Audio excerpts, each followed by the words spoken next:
Hey everybody. I hope everybody has survived the week this week with unfortunately, all the horrible weather, the tornadoes, the wind, everything else that's been going on. I hope everybody is making it.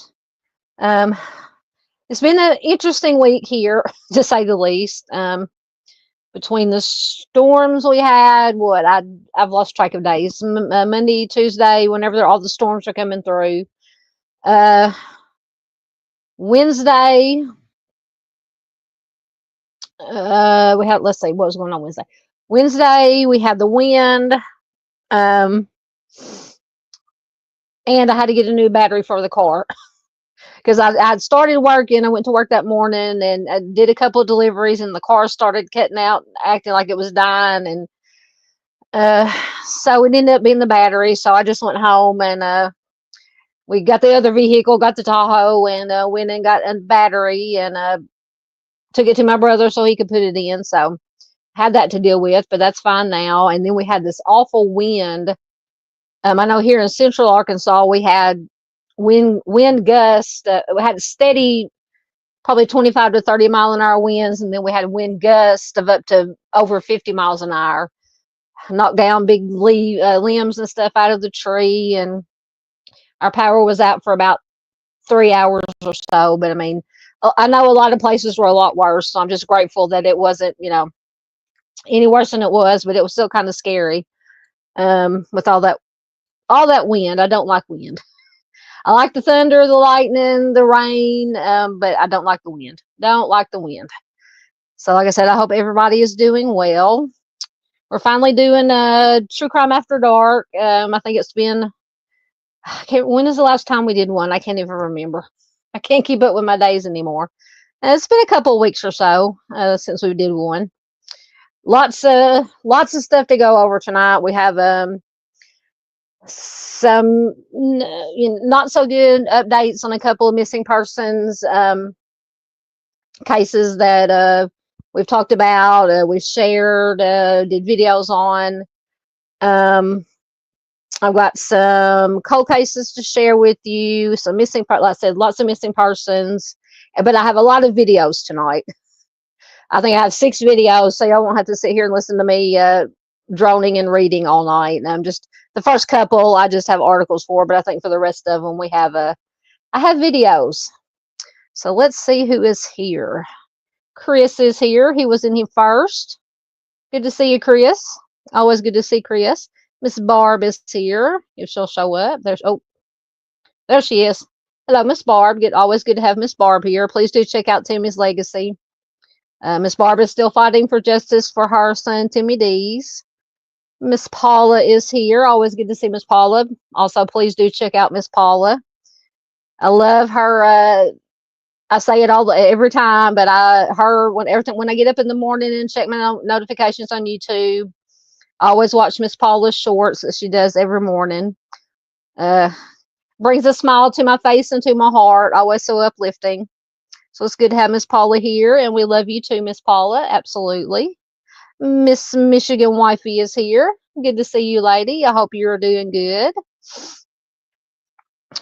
Absolutely nice to see you too. There is, I believe, Miss Tandy under the alias Seahawks fan. Good to see you here. How's Tomboy doing? Yes, absolutely. Miss Paula says prayers for everyone affected. Yeah, between the tornadoes and the high winds and everything else going on, it's been rough. It's been a rough week. There's Miss Farr, our little angel, our little Australian angel. Good to have you here, ma'am. Just don't want to miss anybody. Oh, more comments popped up. Hey to you again. Oh, hold on. Yep. Trying to get everybody in here. Yep, Miss Paula says it's nice seeing everyone. Absolutely. Yep. Just come in and hang out and chat and go over some cases. Get caught up.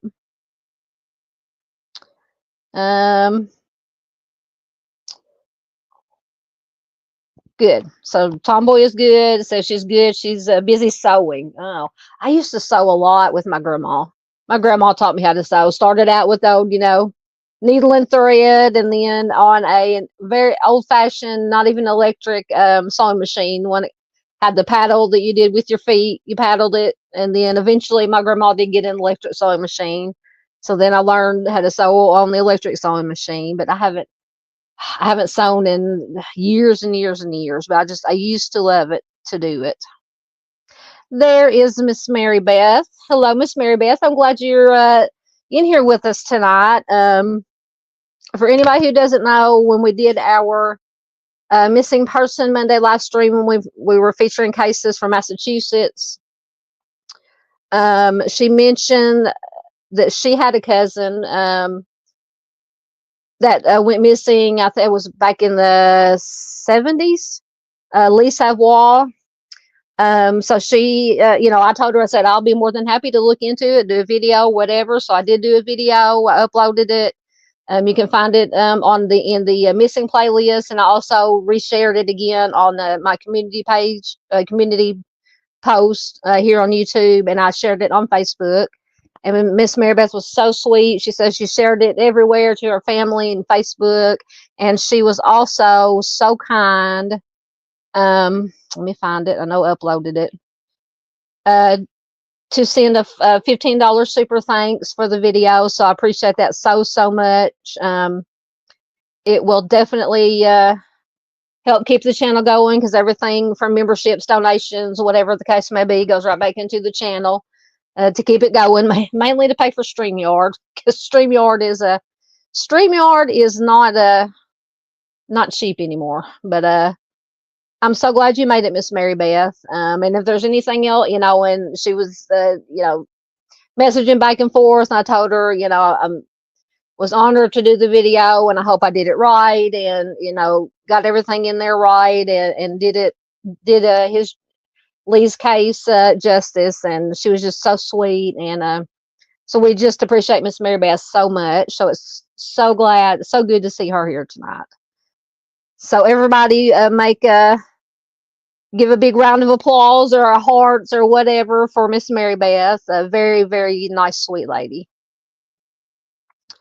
Let's see if anybody else is, absolutely. Miss Mary Beth says, I'm so happy to be here and so thankful that you did Lee's case. Absolutely. Absolutely, ma'am. It was my pleasure. It was my pleasure. Yep, absolutely. Miss Barb says, to Mary Beth, prayers to you and your family. Absolutely.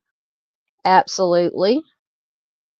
There's our Doodle with her usual hello humans. Hello, Doodle. Always good to have Miss Doodle here. Please do check out Doodle. Wonderful, wonderful channel. Wonderful person. Wonderful human, as she would say. Thank you, Miss Doodle. There is the link to Timmy's Legacy channel. Yep. Thank you, Miss Doodle's getting all the links in. She's got Miss Paula's link in. Thank you so much for the hearts. Thank you so much, Miss Mary Beth. Oh, sometimes my farm signal takes a minute to come up. It's doing fairly well, at least on my end. But you guys can let me know if I disappear or if I start sounding like I'm talking through a tin can. All right, I think I'm caught up. So we're going to start out with some,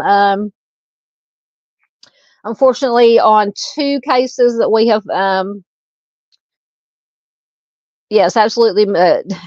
Miss Barb says, don't forget your channel, Doodle. I'm on my phone. I don't know how to do it. Yeah, it's hard to put links in on the phone.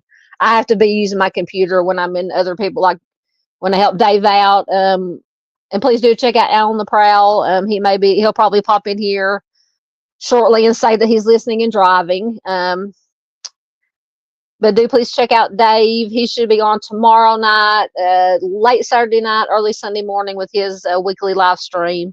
But yeah, whenever I'm helping Dave out, I have to be on my computer to throw in links to channels. You can do it on the phone, but it's very hard. It's very hard, a little complicated. Let's see. Did Tandy come in here, or y'all just saying hi? Oh, no, never mind. I'm thinking about Tomboy. Never mind. Yes, Miss Tandy's here. I'm so confused. Like I said, it's been a long week. It's been a long week. All right. There's Sunday Doodles. Welcome, welcome, welcome. Now you got Sunday the Doodles. Y'all keep changing it up on me. Keep changing your names, but I know who Sunday Doodles is. Welcome, welcome, welcome. Yep, we love Al, aka Dave. Yep, Miss Paula is also one of his mods. Absolutely, she does a wonderful job. I know you chat. Yeah, she's laughing. I know it was just Sunday Doodles, right? So you got Sunday the Doodles. I like that. We could make a song out of that. Thank you very much. Well, find the right one. There it is. Thank you, Miss Doodle has got Dave's channel in, Out on the Prowl. Yeah, we could put Mr. Steve, absolutely. There is our Dandy. She says, hello, fabulous people. Hello, fabulous lady. I haven't seen you in a while. I was just talking about you the other day when I was appreciating, we were talking about this 2-year anniversary. I let it come. It kind of came and went. It was about February 13th, February, somewhere around there. The channel turned 2 years old, and I'd intended to do, and we will do it at some point. Excuse me, at some point, have a 2-year channel anniversary little fun live stream. But I was just thanking all the people who helped me in the beginning when I first started doing this, and Dandy was definitely one of them, along with many, many others. So it's good to see Dandy. Let's see. Dandy, I hope you're doing well. Thank you. Miss Doodle has got Mr. Steve's link in there. Thank you. Yeah, I know. Data said, congratulations on the 2 years. Time flies. Yeah, because just like a week before the anniversary date, I'd said, when it comes, we'll do a fun live stream and, have a celebration. And then whatever, life happened, work happened, and it just I forgot about it. And so, Anyway, but I appreciate each and every one of you who have been with me from the beginning, who have stayed with me. If you're new, I appreciate you too. I appreciate each and every one of you. I wouldn't be here without you. I'd be sitting here talking to myself, which I do enough of on my own.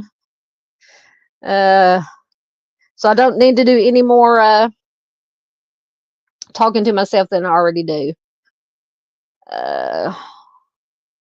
All right, so I think I'm caught up once again. So got sidetracked. So we're going to start out with a couple of updates on some cases. One or both of them definitely. One has not been confirmed yet. One has, but update on cases that we've been following, talking about, sharing, doing videos about. And the first one is Ira Briscoe.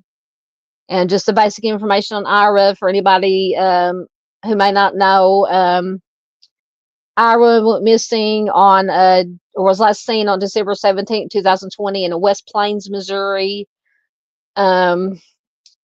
Actually, Ira disappeared on December 17, 2020, and his roommate, Lamone Little, went missing on December 15th, which was 2 days before.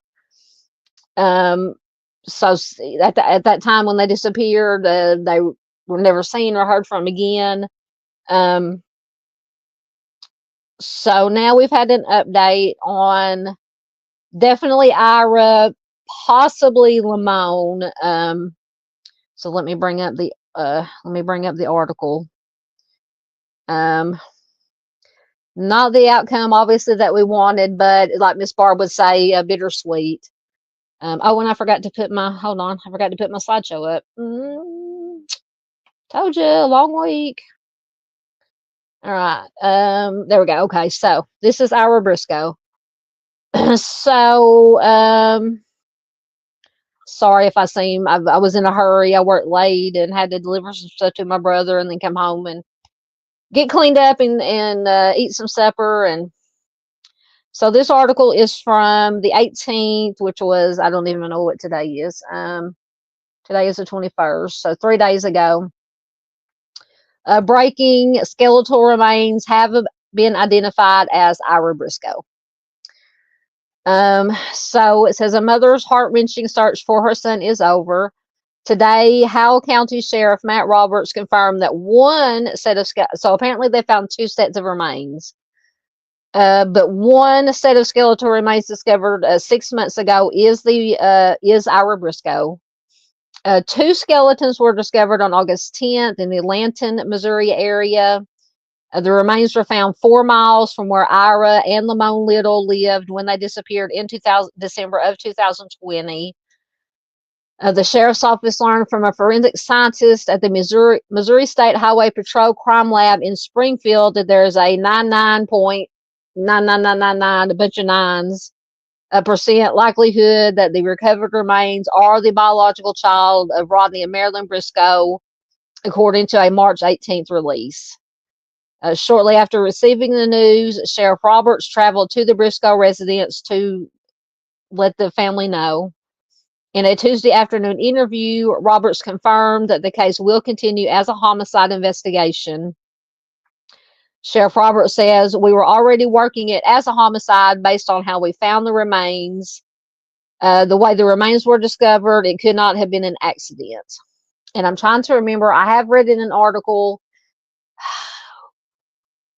Now, don't take it as gospel, because I'm trying to think if maybe they were found in I think they described it as like a cistern or something. Now, that I can't remember where I read it at. So, like I said, don't take that as gospel. But anyway, at any rate, the way they were found leads into to believe that they were victims of a homicide.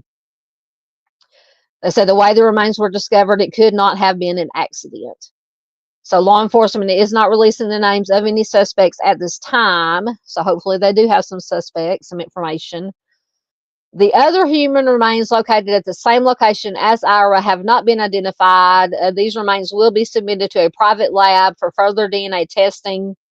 The sheriff did contact the next of kin for Lamone Little to advise her of the current status of the case. And it says this is obviously a developing story.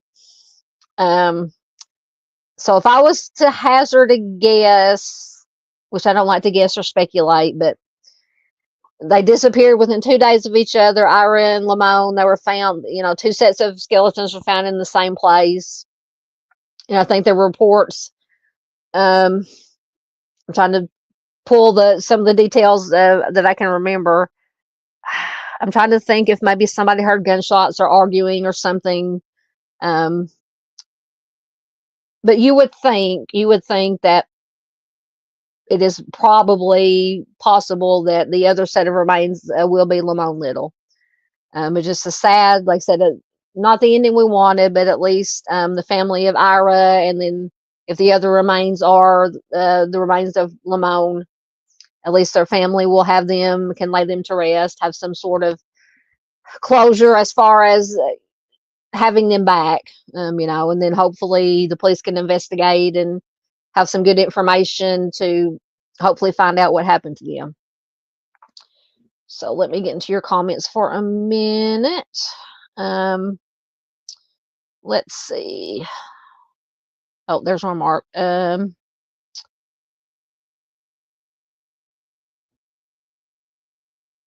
sorry, I had to. Now I lost my place again. Okay, there's where I was at.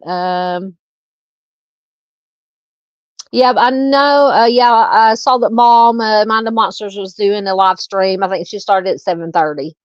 I hate that I'm overrunning her, but I didn't know that she had one scheduled. But anybody who's over watching hers can watch replay on mine. Absolutely. We love our replay crew. So thank you for watching this on replay. Thank you so much. Please leave a comment in the comments on any of these cases that we're going to talk about tonight, or just to say hi or whatever. It doesn't matter. Miss Barb says that she's going to get a dog to talk to. I talk to my cats. I talk to Tigger and Little Biscuit. So my mom does too. We both talk to the cats. We talk to our little boys. I tell you, those two were, Lord have mercy. Lord have mercy. Yeah. So if you're a member of the channel, most of my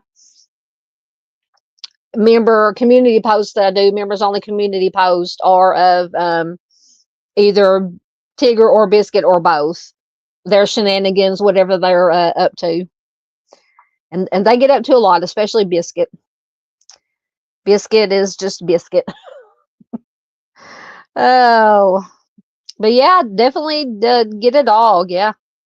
Don't feel bad about talking to a dog. Chris says he's been on YouTube 8 years. That's a long time.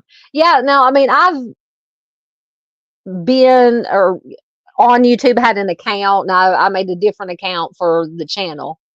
So I have my channel account and I have my personal account. But yeah, I've been watching stuff on YouTube for years and years and years, mostly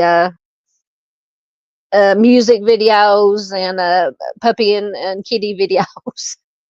And then when I was doing my jewelry making, I would watch jewelry tutorials on how to do jewelry. And then I found the true crime community on here, the good ones. So I thought, hey, maybe I can do that. So I gave it a try. And anybody, if you go back and watch the very first videos I did, my Southern's coming out. The very first videos that I did, they're very bad. I like to think they're a little bit better now. I have better equipment to use and things of that nature. But yeah, I never thought that when I started out, I wouldn't get, 1 subscriber, much less. I think we're up to about almost 1,160, I believe, subscribers. So I'm just so grateful, so grateful. It just blows my mind every time I think about it. I'm just so happy to be here.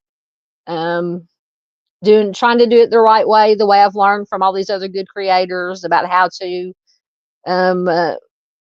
engage with empathy, do no harm, give the facts, no drama, just get the information out there, to bring as much awareness to these missing persons cases, these unsolved homicides.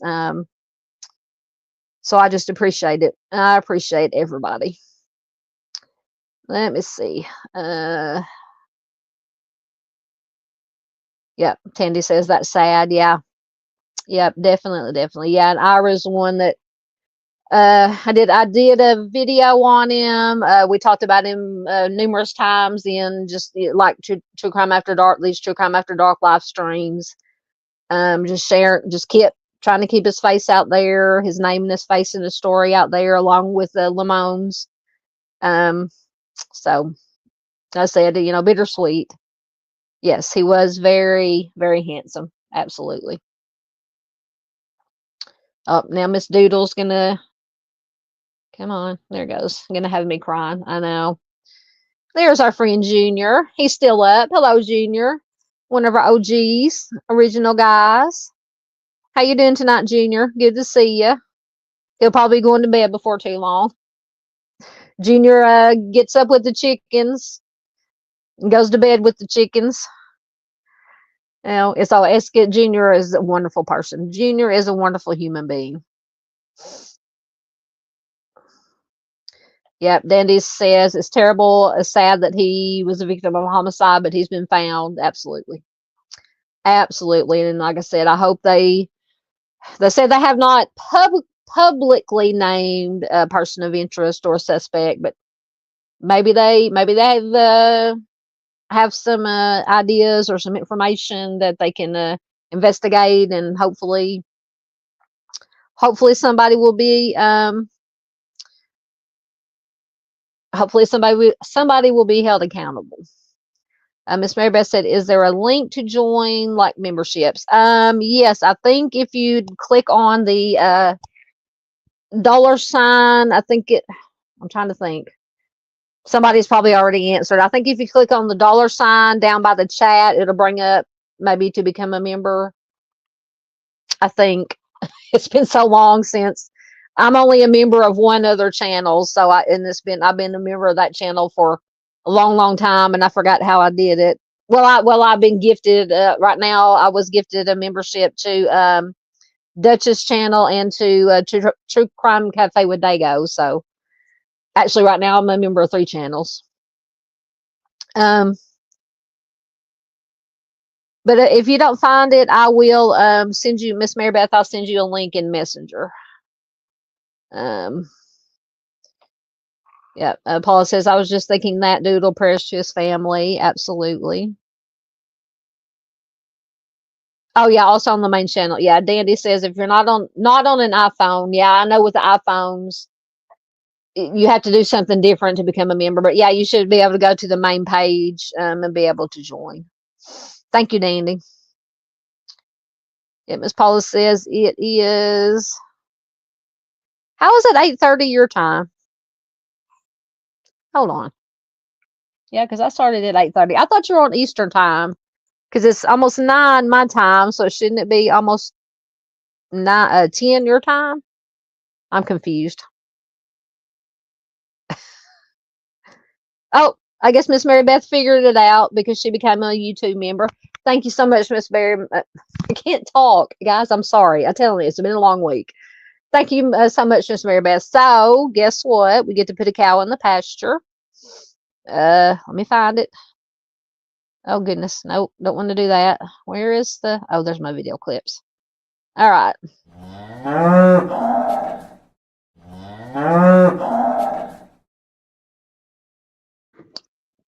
Sorry, I had to get a drink. Thank you so much, Miss Mary Beth. We are glad to have you. We'll have to come up with a name, our dumpster divers. Yeah, glad to have you as a dumpster diver or a fire starter or whatever. And the dumpster diver is a good thing. We dive into the dumpster of true crime and missing persons and dig out what we can find and share it. And we are glad to have you here with us. Oh, yeah. She said, found it. Dandy says, oh, I do too. Dandy says she talks to herself. Sometimes my conversations are hilarious. I know. I argue with myself. I usually lose when I argue with myself. Absolutely. Welcome to the family, Miss Mary Beth. Junior, I can relate. Junior says, I talk to my cats more than people. Same here. Miss Tandy says, I talk to myself. If I answer myself, then mind your business. I'm having a staff meeting. I love it. I love it. Oh, goodness, a staff meeting. Oh, goodness. Oh, goodness. My troll is here. My own personal family troll. Why are you going to unsubscribe? Oh, just because? Oh, goodness. For anybody who doesn't know, Echoes, Brian is my brother, the middle brother. Go ahead, unsubscribe, whatever. Oh, he always has to give me a hard time when he comes in. But I always appreciate whenever family members come in. If you're unhappy, talk to the whoever. Talk to human resources. Oh, goodness. Yep, Miss Paula knows who Echoes is. Chris said he started with Delphi. Yeah, I started with actually with Kohlberger, Idaho 4. That's how I found the true crime community here on YouTube. Because when Idaho 4 happened, of course, it was, obviously big news. First time that quadruple homicide had happened in a long time. And of course, I was just, when I devoured everything they showed on TV, I Googled read every article on Google. And then I turned up, well, maybe there's something on YouTube. So that's how I found the YouTube true crime community is looking for stuff on Kohlberger and the Idaho 4. So that's how I found all the, Mr. Steve, Chris from the Mob Crew. Who else was talking about it? Well, everybody was talking about it basically, but I quickly learned, as we all know, who to watch and who not to watch. So, but Mr. Steve is definitely one to watch. Absolutely. So, yeah, Idaho 4 is what got me into the true crime community here. Now Dandy's singing about Doodle. Oh, okay, Miss Paula said it was 9:30 for me when the stream started. Yeah, that's what I thought. I know you're on the East Coast. No, you're on the East Coast. You are so welcome, Miss Paula.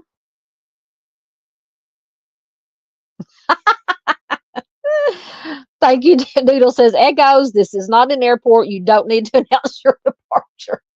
And that's ironic because Echoes actually works at the airport. Oh, goodness. Gotta love Miss Doodle. That's funny. That's funny. Oh, goodness. Oh, Miss Tandy said she was typing the same thing. Oh, goodness. And then there was Miss PJ. Hey, Miss PJ, good to see you. Always good to... What? No one said hi to me before I came here in this chat. What? I always say hi to you. Miss PJ said no one said hi to me before I came here in this chat. Oh, absolutely do check out Miss PJ. Wonderful human being, once again. Wonderful channel. She puts out lots. And our friend Arctic, I hadn't seen Arctic. He may be over in Mom's stream, or he may not be feeling well.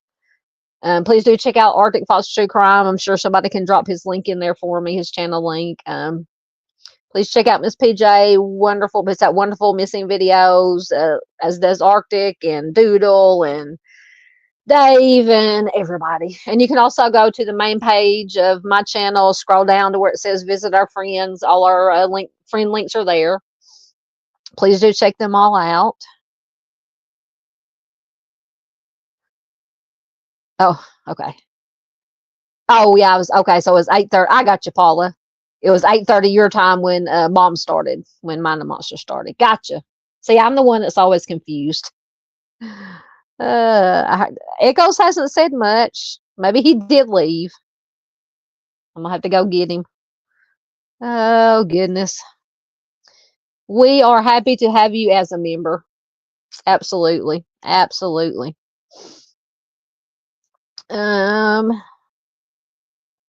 Sunday says it's 9 here. Yep, it's 9 my time. You must be on Central Time also, Sunday Doodles.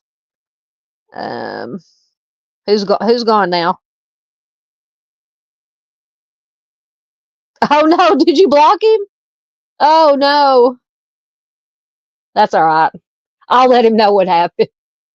Oh yeah, he just texted me and said your mod blocked me. Yeah, you can unblock him. Even if he's blocked, can he still hear? You were accidentally blocked. It's okay. Dude, Miss Doodle didn't know who you were. You can I don't know how blocking and unblocking works. I don't think I've ever blocked anybody. Yes, my brother is very funny. It's all right, Miss Doodle. It's all right. He'll understand. I would text him back right now, but I have to do it on my phone, and then we would be in outer space somewhere. It's all right. You can let him back in, or like I said, I don't know how it works. Let's see. It's fine. It's fine, Miss Doodle. You're fine. Because I think last time, one of the last live streams we did, he came in giving me, give me a hard time, and Miranda was here, and she was questioning him. I said, no, he's my brother. It's okay. No, you're fine, Miss Doodle. You're fine. It's okay. He'll understand. Okay, Miss Doodle fixed it. I knew you could fix it. Yeah. Well, he says he's my family troll, my own personal troll. Oh goodness. Miss Paula says she started with the West Memphis 3Ks. Yeah, and sometime maybe this coming week I'm going to try to schedule another West Memphis 3 live, kind of focusing on Jesse Miss Kelly, because his lawyer Dan Stidham has put out this book not too long ago, which me and Miss Paula was messaging back and forth, thinking that we may have to end up buying the book and reading it. So we may do it this coming Wednesday or Thursday. Do another. It's been a long time since we've done just a West Memphis 3 live stream, so we'll kind of go over Jesse's his life and his trial and the book and everything, because I believe his trial was separate. His trial was separate from Damien's and Jason's, because something about the testimony. I believe they had to separate them, if I'm correct. Miss Marion is here. Hello, Miss Marion. Good to have you here. Always good to see Miss Marion. Let's see. You're fine, Miss Doodle. See, yeah, Miss Doodle was just trying to protect me. It's fine, I understand. Oh, see, he's back. Yes, see, and I knew he was going to say this. He says, don't worry, I only watch when I'm bored at work. Yes, he continuously tells me that he watches my live streams because my live streams are less boring than work. And like I said, he works at an airport. So apparently I am less boring than the airport. And you would think that an airport would not be boring. Just the little time I spent in airports is pretty hectic, and you can see some, kind of like Walmart, you can see some things in an airport that you can't unsee. I'll just put it that way. Oh.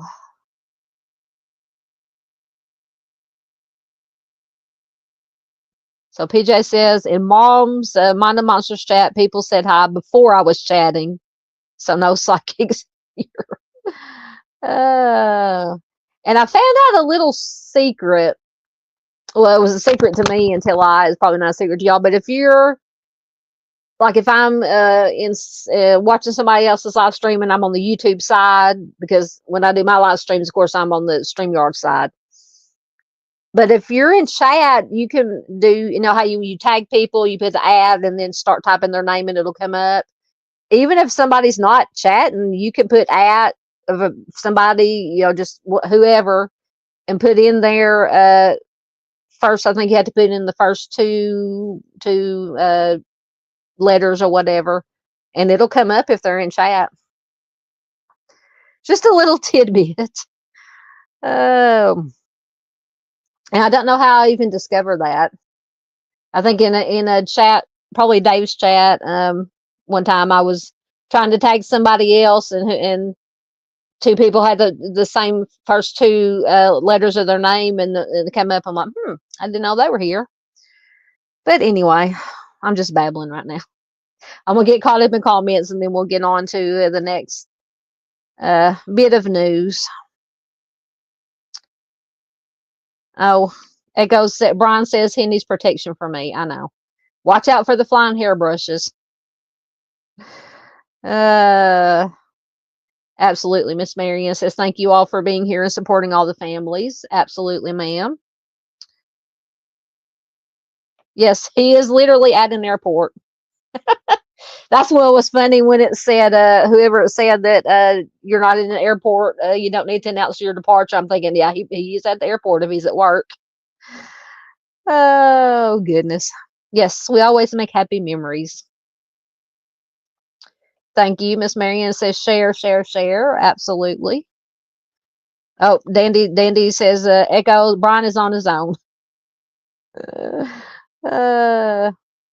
Yeah, I figured that's where he was. Absolutely. Yeah, I'll have to be replay crew on Mom's live stream. She's doing a Not Forgotten Friday, so I will definitely be checking that out. Miss Tandy told Doodle to back away from the block button. No, Miss Doodle wasn't perfectly in the clear. She didn't know. She was in the right. She didn't know. And I appreciate it. I need somebody watching my back, because sometimes in chat, and a bunch of people in here, I might overlook something. And I have overlooked stuff before.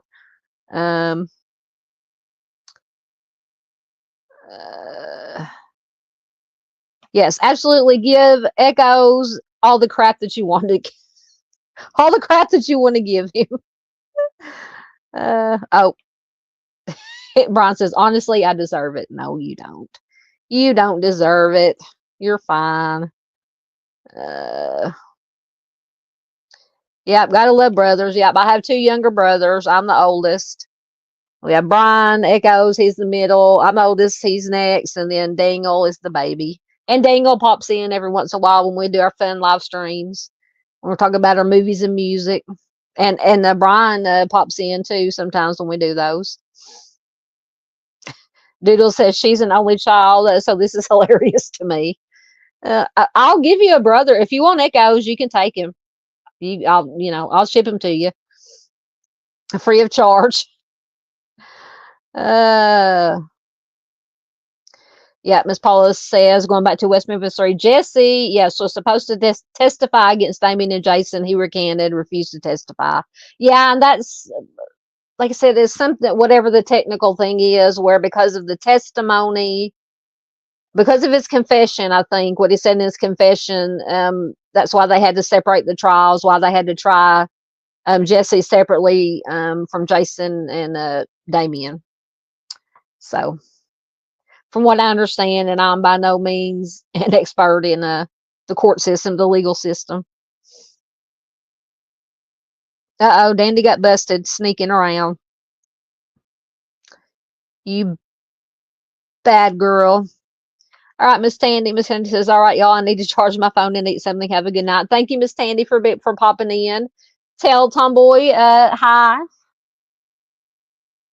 And y'all have a good night. Always good to have Miss Tandy and Tomboy here. Oh, don't bet on it. Don't bet on it. I'm still pretty good. I can't throw them as hard as I could when I was younger. But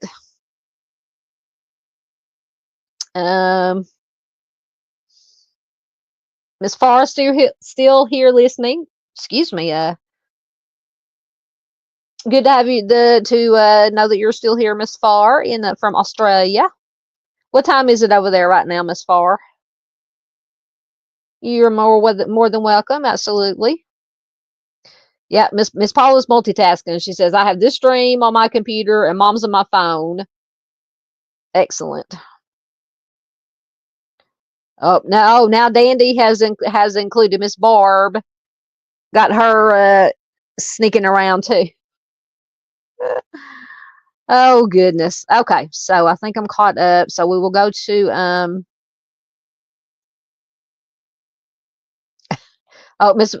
where'd it go? There it is. Miss Barbara's asking Brian, do we get a discount on airfare? She needs a vacation. Oh, he may be able to, because his wife, my sister-in-law, also works there at the airport too. That may can work something out for you. All right, so next we had some more information. Now this has not been confirmed yet.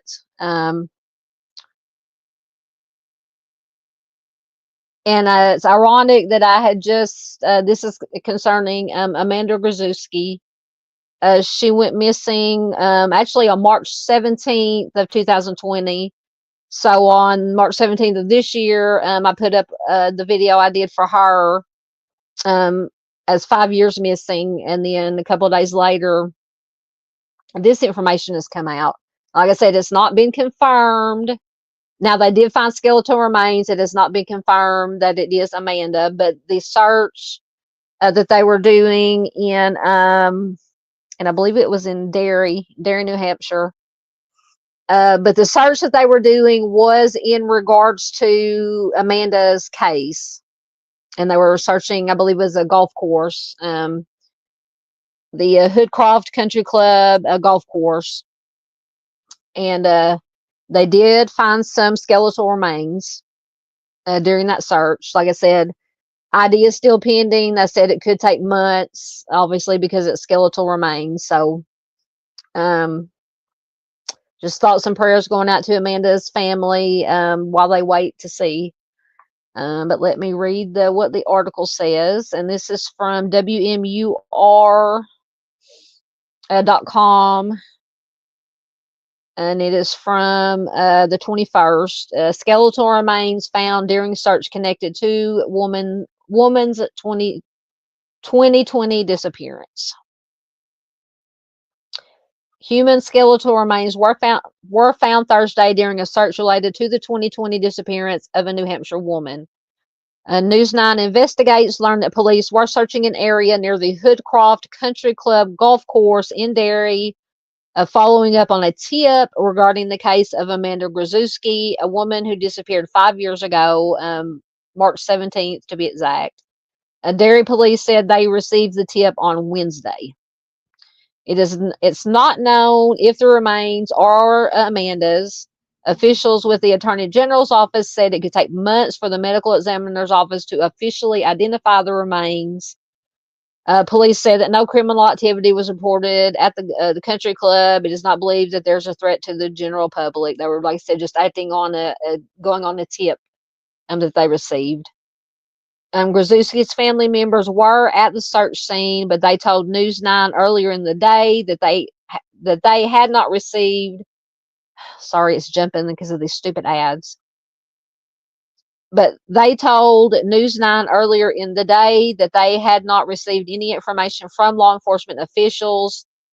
And investigators announced shortly before 6 p.m. that the skeletal remains had been found.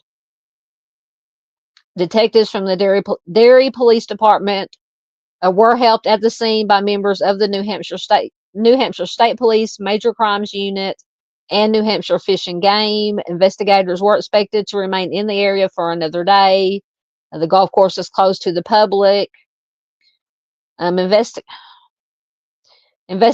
said Amanda Grazewski left a home on Birch Street without her purse or cell phone in the early morning hours of March 17, 2020, and was not seen or heard from since.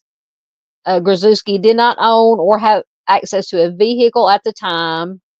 According to police, Grazewski had a history of substance abuse, and she had spent time in Nashua, Salem, Manchester, and Hooksett before disappearing.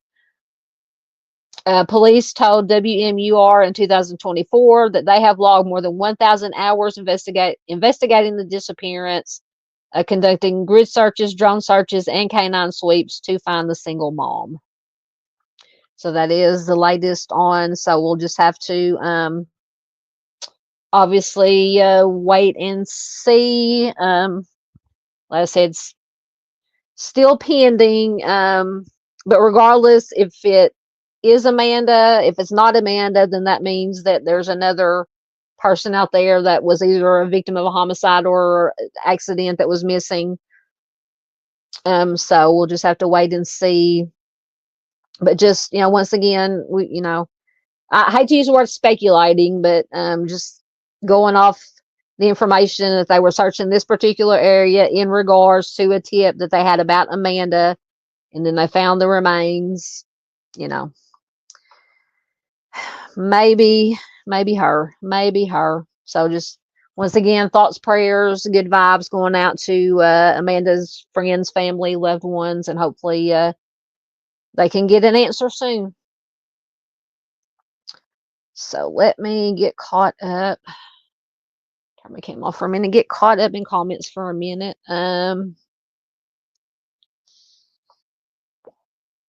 See where I was at.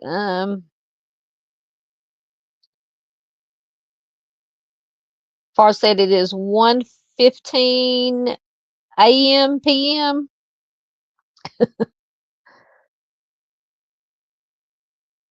Hey, Necessary Evil. Hello, Charles.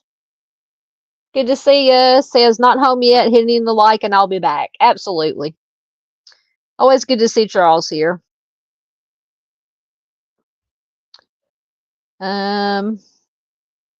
Yes, Miss Paula says prayers to her family. Absolutely.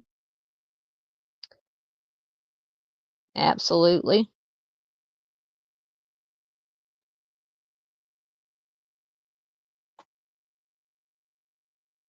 Okay, are you talking about Amanda's case? So Miss PJ says also the family believes the coverage that you did, Fox did, I did, stirred something up and had someone calling a tip. Really?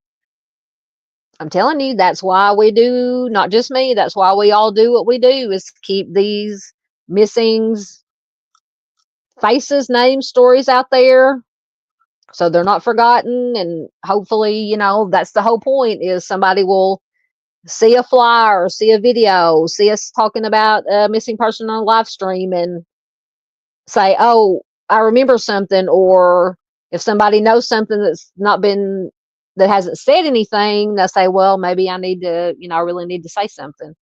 So absolutely. Absolutely. Oh, yep. Absolutely. Press and I don't know really how much press coverage that Amanda's case, as far as mainstream, that Amanda's case got. Yeah, but that would be wonderful if everything that all of us do, as far as sharing her flyers and videos and everything, maybe it did help. Our small little part here on our little YouTube community here.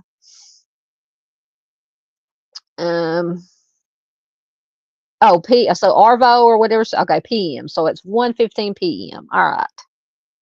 Okay. Arvo is, am I saying that? Arvo is afternoon. Thank you. Thank you. Thank you. I did not know that. Oh, okay. In Amanda's case. Excellent. Excellent. Excellent. Yes, that is wonderful. Absolutely, Miss Farr. Okay, Miss PJ said not very much. Oh, not very much mainstream coverage. Yeah, unfortunately. That's why I not that I don't care about the big, the big cases, high profile cases, but they get so much, mainstream coverage. That's why me and a lot of other creators do these ones that don't get the coverage that they need, even local coverage. Some of them don't even get local coverage, just maybe a blurb here and there. And it's just so sad. So anything we can do to help, that is why we do this. All right, so I think I'm caught up. So I think that was all the update, or those were the 2 updates. So we had this popped up on my notifications, I think on Google yesterday, and I checked today. As far as I know, she has still not been found. And I'm going to have to make this larger so I can read it. So this is Kendall Lee. She was last seen on March 19th of this year on Leaside Drive in Columbia, and I believe this, yeah, South Carolina. She was last seen wearing a black sweatpants, blue hoodie, and has a black and white flower tattoo on her left wrist. She does require medical assistance and is believed to be in danger. So the Richland County Sheriff's Department is searching for a 23-year-old Kendall Lee. She was last seen Wednesday. She was last seen at the 1500 block of Leaside Drive in Columbia, wearing, once again, black sweatpants, a blue hoodie, and she has a black and white flower tattoo on her left wrist. Once again, deputies say Kendall is believed to be in danger, as she does require medical assistance. So anyone with information about her location, any information, is asked to call the Richland County Sheriff's Department at 803-576-3000 or 911. So, and I think I did share this missing poster on my community tab, and probably on Facebook. If not, I will share it on Facebook. So if you're on Facebook, please share it there. Please share it from the community tab here on YouTube. Help bring this young lady home. There's our friend JP. I was just thinking about you the other day, JP. Hadn't seen you for a while. He says, and that's a great thing. Keep going. Absolutely. Be sure to check out JP's music channel. JP can throw his link in, or anybody else. I listen to him. You can also find him on Spotify. I know Spotify, maybe other places, but I listen to him on Spotify. It's good to have you here, JP. Good to see you. All right, so we have Kendall. Well, if I can figure out what buttons to push here. So this is Tara Mitchell. I'm just going to give you the basics, and then I do have a video on Tara. Tara actually, she went missing in Florida, but she is actually from Arkansas. So Tara is 29 years old. She was last seen on January 23rd of this year in West Palm Beach, Florida. She is 5'4" tall, 110 pounds. The last contact with Tara was on January 23rd, 2025 at the West Palm Beach airport. She called her mother to inform her that her flight had been canceled in Atlanta due to an incoming winter storm. Her plane ticket was refunded, and after that, she was never seen, or has not been seen or heard from since. So it says, after months of unanswered questions, authorities and loved ones across several states are desperately seeking our community's help as they continue searching for a missing mother of 2 from Arkansas. Tara Lynn Mitchell, 29, has been missing for nearly 2 months and was last seen in West Palm Beach. So, oh, well, yeah, Miss PJ is going to give JP a tardy slip. Thank you very much, Dandy. There is the link to JP's channel. Please do check it out. All right. I do have about a 3-minute video clip on Tara. So I will play it and I will be back.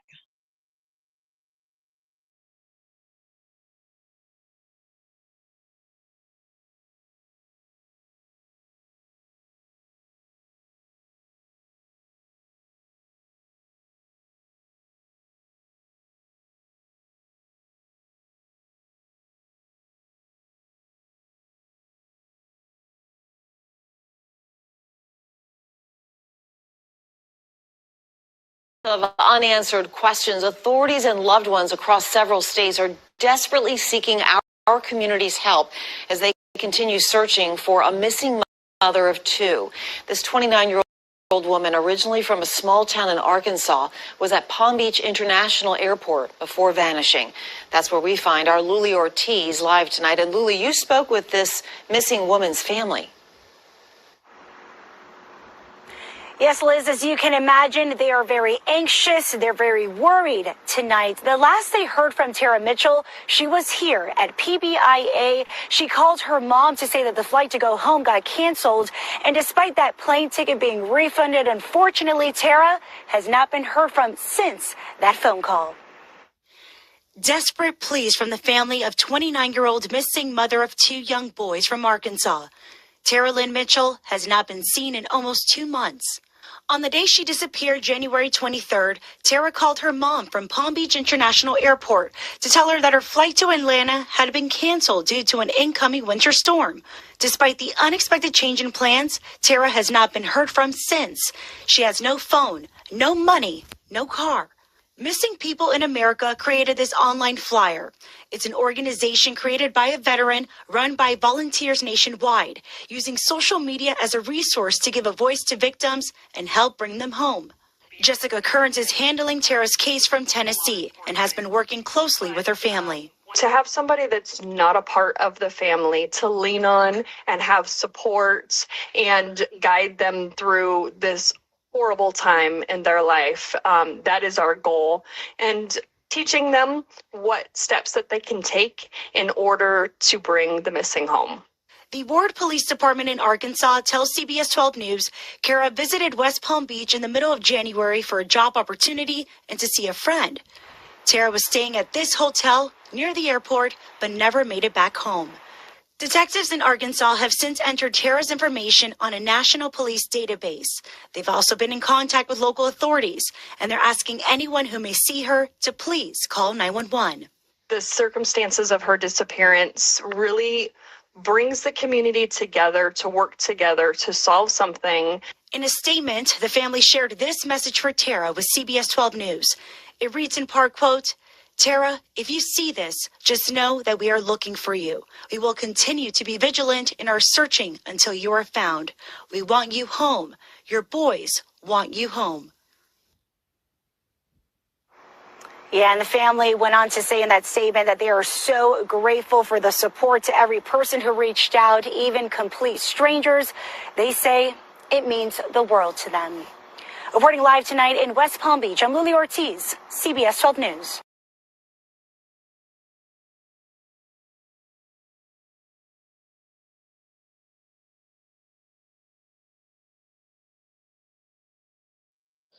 All right, so that was Tara Mitchell. So yeah, please, and I don't know, hopefully the videos are going to play reasonably well tonight, but if they're not playing well, if you couldn't hear it or see it very well, the links to all the articles and the videos I used are in the description box, so you can feel free to go and watch them. For anybody who has better signal than my farm signal. But it's a sad case, very strange that she would just disappear, because it said that they refunded the money for her ticket, and then after that, no word, nothing from her. So sad. As PJ said, you're talking about Amanda. Oh, let me go back to Amanda. There she is. Says she used to hang out here in Manchester, New Hampshire. She is from a town that is like 30 to 40 minutes away from me. Wow. Wow. Dandy says everyone reporting on these cases matter. You just never know who these videos will reach. Absolutely. So the more videos that we do, share. Sharing is caring, as everybody says. Absolutely.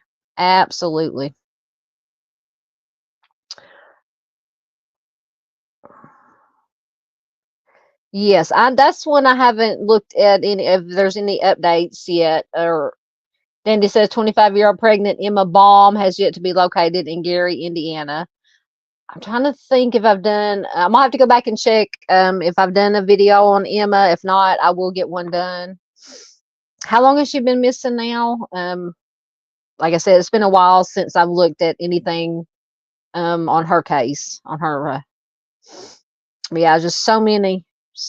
We could be on here 24/7 with these live streams and putting out video after video after video and just not even, barely scratch the surface on all these missing. Oh, so sad. All right, so that was okay. So we did Tara. And I probably will end up doing a video on Tara. I'll try to get that done. Try to get it done this weekend because I'm working tomorrow. Since I didn't get to work very much Wednesday because the car went kaput on me. So I'll probably take Sunday off because I think it's supposed to be raining here again, raining and or storming here again on Sunday. So I'll take Sunday to get some videos done, to get my slideshow, all my information ready for this coming Monday's Missing Person Monday live stream. And this coming Monday, we'll be doing New York. So we're up to New York on the East Coast for our Missing Person Mondays. Okay, Dandy said there's no new information. Oh, I did cover her? Good. Thank you. October 10th last year, she disappeared. Okay. I will have to revisit that. I will, if I've done a video or a live stream, because sometimes if I've talked about us missing in live streams, I'll download the live stream from StreamYard and just cut it down to one particular case and then, edit it and put it up as a video for just featuring that person. So I'll go back and look through my live streams and see what I can do. I'll get something done. I promise. I will. All right. So, okay, so we did Tara. Okay, so next we have Felicia Adams. Once again, I gotta make this bigger so I can read this little print. Felicia Adams is missing from Sarasota, Florida since August. It just says sometime in August of 2024. She is 27 years old, 5'8", 130 pounds. She was last seen in August of 2024. She resides in Port Charlotte, Florida, but she traveled to Sarasota when she disappeared. She has an owl tattoo on her ankle, the name Justin in her upper chest, and a flower on her back shoulder. So Sarasota police take so this is one that when you watch this video, and I think let me see if I have I think I had her basic Charlie Project information, maybe. No, I didn't. I was gonna hold on, let me look for it right quick. For anyone not familiar.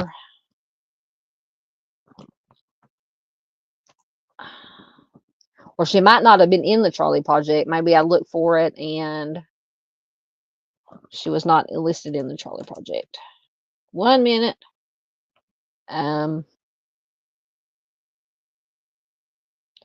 No, she was not listed in she was not on the Charlie Project. Okay, so back to her information. So when you watch this video, you're going to be pissed, just for lack of a better word, pissed about the way that this has been handled. So 27-year-old Felicia Adams has been missing since August. She was last seen at the Resurrection House in Sarasota. Her mother, Misty Coppola, told ABC7 that she spent the last 6 months trying to get an official missing persons report filed for her, but she faced pushback. The mother believes it is because her daughter is a homeless adult struggling with addiction. How many times? If Arctic was here, I know he would have a lot to say. And I'm sure Miss Doodle and everybody would have a lot to say. And I do have a video clip of her for her, about a 3-minute clip, telling everything. I think 3 jurisdictions have been tossing it back and forth. None of them want to do anything with it. It's just infuriating. So let me play the clip before I go on a tangent, and I will be back.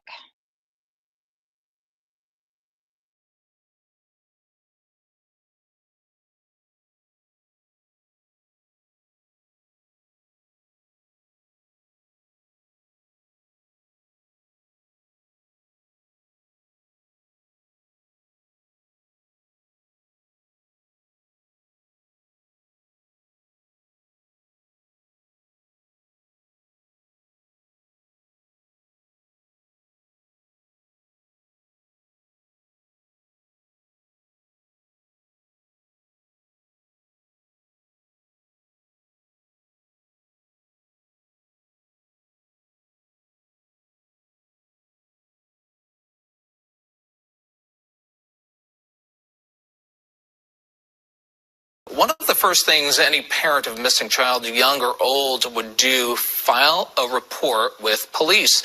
But ABC 7 finding out not 1, not 2, but 3 local agencies were not taking the lead in this case. ABC 7's Sophia Fatillo reports some believe this might happen more than you think. This is Felicia Adams. Her mother, Misty Coppola, tells me she spent 6 months trying to officially report her adult daughter as missing. She says she faced pushback from authorities, questions over jurisdiction, without a clear answer as to which agency is taking the lead. Our reporting found the search for answers at first proved difficult. I feel kind of defeated. After talking with Coppola last week, I began requesting interviews with local law enforcement, starting with Sarasota Police. They told me this case belongs to the Sarasota County Sheriff's Office. I contacted the Sheriff's Office. They referred us south to Charlotte County since Felicia's mother last reported seeing her at her home in Port Charlotte. Calling the Charlotte County Sheriff's Office. But Charlotte County tells me Felicia never lived at that house, so the investigation isn't theirs. Then Monday morning, a breakthrough. Sarasota Police confirming over the phone this is now their case since she was last seen here at Resurrection House, which is in Sarasota's Rosemary district. I've lost trust, and I've lost... If I'm in trouble, if my babies are in trouble, I can't go to them. Because is it going to be in their jurisdiction? I still have my daughter that's missing. I couldn't even get a report filed. Coppola telling me she feels the search for her daughter has been slow. Her mother believes it's because her 27-year-old daughter is homeless and struggles with addiction. Oh, well, you're this and that, so we can't really help you. Law enforcement location should not be able to say, sorry, not it, not it. Michelle Janice is a professor at the University of Louisiana, specializing in missing persons cases for over a decade. She has seen firsthand how difficult adult missing persons cases can become, not just here in Florida, but across the country. The lack of official guidelines allows law enforcement to not have a clear path. I mean, imagine a missing child, and this would never happen, right? Because we treat those cases differently, because we have universal guidelines. The fact that it's been months means that likely much evidence has been lost. They took too long. I took too long. I didn't. There's a lot of things that play in my head. Felicia's mother hoping it's not too late. As of Monday morning, Coppola tells me she spoke with the detective handling her daughter's case at the Sarasota Police Department. Stay with ABC 7 for the latest updates on the investigation. In the studio, Sophia Vitello, ABC 7, your local.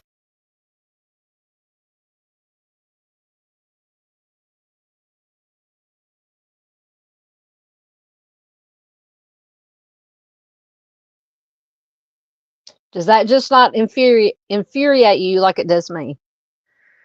3 different agencies just don't want to have anything to do with it. Nope, doesn't belong to me. Tag you're it, like she said. Nope, tag you're it. So infuriating. Like Dandy says, I'm fuming. An official missing flyer. She couldn't even get an official report A missing persons report done for what, 6 months? Yeah, Dandy says, do these agencies realize that they serve us? We pay their salary. Absolutely. And just that her mom just broke my heart because, you know, she said basically, who can I trust? And then it was almost at the end. I hope you could hear it. It was almost like she was blaming herself. She's like, did I do something wrong? What more could I have done? In my opinion, she did everything she was supposed to do and could do. She tried to report her daughter missing, but you know, she's an adult. She can go missing on her own. Plus, she was homeless. She was an addict. It just drives me nuts. Drives me insane. It doesn't matter. Everybody has something in their past. Anybody who says that they don't is lying. I hate to be, I'm not trying to be, nasty saying that, but doesn't matter what background you come from, what you've done in your past, what you're currently doing.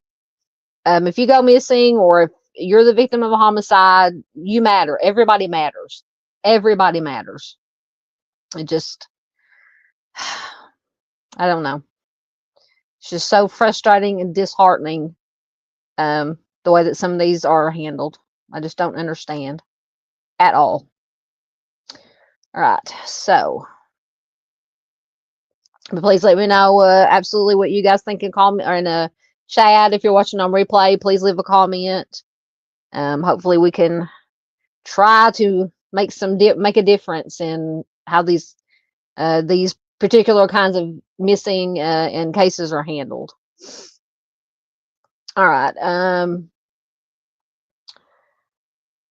So next we have a cold case, 10-year cold case. This is Neveah Holton. 19 Investigates uncovered new information in the case of she was just 2 years old when she went missing. A 2-year-old girl missing from Cleveland for more than a decade. For the first time we're hearing from police and the FBI on a case that has not got much attention. Investigators are asking for your help to bring Neveah Holton home. And I think I did find her Charlie Project information just to give you the basics. It tells a lot in the video, but get this to come up. So Neveah or Chandra Valencia Holton, she was last seen on November 13th, 2012 in Cleveland, Ohio. She's a Black female. She was just 2 years old at the time she went missing. She'll be 15 years old as of 2025. She had been diagnosed with Waardenburg syndrome, which is a genetic condition that causes congenital hearing loss and changes in pigmentation of the skin, hair, and eyes. And it says she also had other medical problems and needed constant care. She had black hair and brown eyes. She has you can see in the picture there. And the picture on the right is when she went missing at 2. The picture on the left is an age progression to 14. So she had this white patch of hair at the front of her head, and she may use the first name of Sierra. So Neveah was last seen at a doctor's appointment at Metro Hospital in Cleveland on November 13, 2012. After that, she has never been seen again. She was not reported until nearly 6 years later. At the time of her disappearance, Neveah mostly lived with her mother, but she had spent a short time in the foster care system. Her mother told a social worker that she might have been given to a family member out of state. Now, I think, once again, not blaming or bashing, unless the mother didn't have her, nobody knew where she was. Well, she might have been given to another family member. That information was not verified. Authorities stated they had located her biological father and he was cooperating with the investigation, but they have not been able to speak to her mother. Neveah has 9 half-siblings whom she has never met. The circumstances of her disappearance are obviously unclear. So if you have any information regarding Neveah's case, you can call the Cleveland Police Department at 216-623-5218 or the FBI Cleveland Field Office at 216-522-1400. So that's the basic information on Neveah. Yep, Dandy's says, going back to Felicia, says you shouldn't need an address to be searched for. Addicts still have habits and routines. Absolutely. Absolutely. So going to Neveah, Paula says, is foster family considered persons of interest? I don't know. There's a lot of information in the video. I have about a 4-minute video clip. It gives some information from law enforcement. And I think they really don't, nobody knows where she is. Because apparently her mother said that she could have been given to another family member in another state. And I think that it was a social worker. It wasn't a family member. I believe it was a social worker that reported her missing like 6 years later. It wasn't even a family member, if I'm remembering correctly. So let me get the video.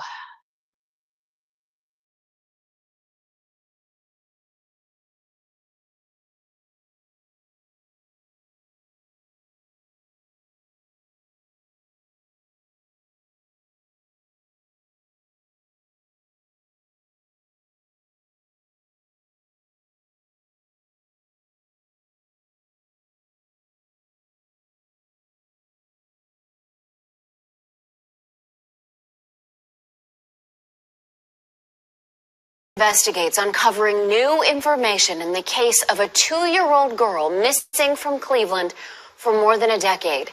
For the first time, we're hearing from police and the FBI on a case that really hasn't received much attention.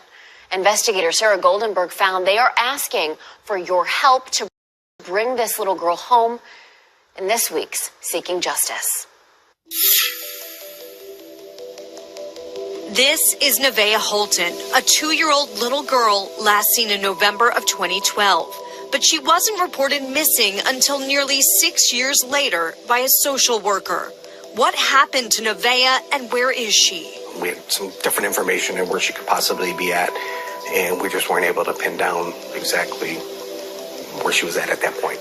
After Detective Kevin Callahan, missing persons liaison with Cleveland Police, started working her case, he reached out to the FBI for help. Here's Special Agent Kristen McCaskill. We opened the investigation as a kidnapping investigation because we weren't certain about where she is, so you want to go ahead and take it as seriously as possible. Neveah was last seen at a doctor's appointment at Metro Health Medical Center. She was born with a distinctive white patch of hair on her head and diagnosed with Waardenburg syndrome, a genetic condition that affects the pigmentation of your skin, hair, and eyes. It can also cause hearing loss, according to Cleveland Clinic. We're told she had other medical problems, too. This is a child that had some medical issues. She needed constant care, doctors and whatnot, family. Investigators learned Neveah mostly lived with her mother, but spent a short period of time in the foster care system. And they learned something else very concerning. Her mother told a social worker. There was also an indication that potentially she had been given to another family member in another state. Has her mother been cooperative? Law enforcement hasn't had an opportunity to speak with her mother as of today, but we would welcome the opportunity to speak with her. This could be what Neveah looks like now. The National Center for Missing and Exploited Children created this age progression of Neveah in her early teens. She would have just turned 15 this month. Today, she has 9 half-siblings, many of them she never got to meet. After following up on every lead, investigators still need help filling in a timeline in this case. It's very important for us to be able to talk to each and every person that we possibly can to help us identify maybe some other information we're not aware of, and that would be key to helping us bring closure to this case. And they're facing a big challenge in a case this old. First and foremost, trying to identify where she is, but to be quite frank, also if she's still living. According to the Social Security Administration, their website, a person is presumed deceased if they haven't been heard from for a period of 7 years. Right now, we are long beyond that 7 years for Neveah, so obviously we are very concerned. She is absolutely the quintessential innocent victim. And so we want to do everything humanly possible to find her, however that is, and bring her home. She's just a 2-year-old child. Neveah Holton deserves justice. Investigators found her biological father. They tell me he's cooperating. I spoke with him over the phone, and he says all he wants to know is what happened to Neveah. Sarah Goldenberg, 19 News. Now, if you knew Neveah's family around the year of 2013, or if you have any information on this case, investigators want to hear from you. You can call Cleveland Police at 216-621-1234. You see the number there on the bottom of the screen. You can remain anonymous, too, by calling 1-800-CALL-FBI, or you can submit tips online at tips.fbi.gov.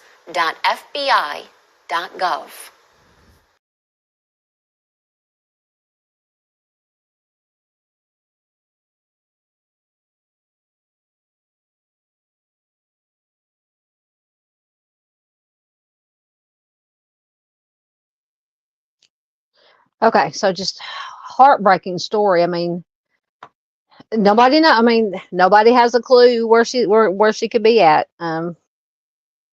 Another one that is seemingly just falling through the cracks.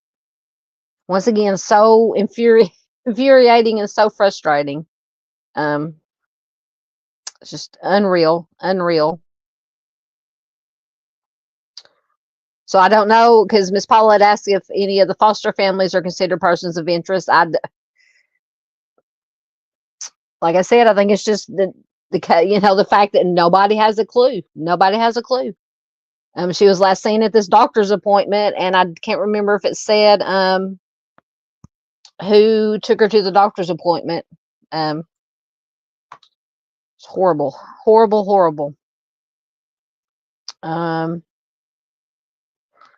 Yep, I actually have in my queue to do. Dandy says Hayden Manis, 9, is a similar case, not reported missing for 5 years, and no one knows where he is now. Yep, I've been reading up on that one. I'm probably do a video or a live stream on Hayden's case also. Just how do these children how can nobody not know where they are unless, my opinion, possible somebody did something to them, and just, we see it unfortunately a lot that happens to these children. It's just heartbreaking.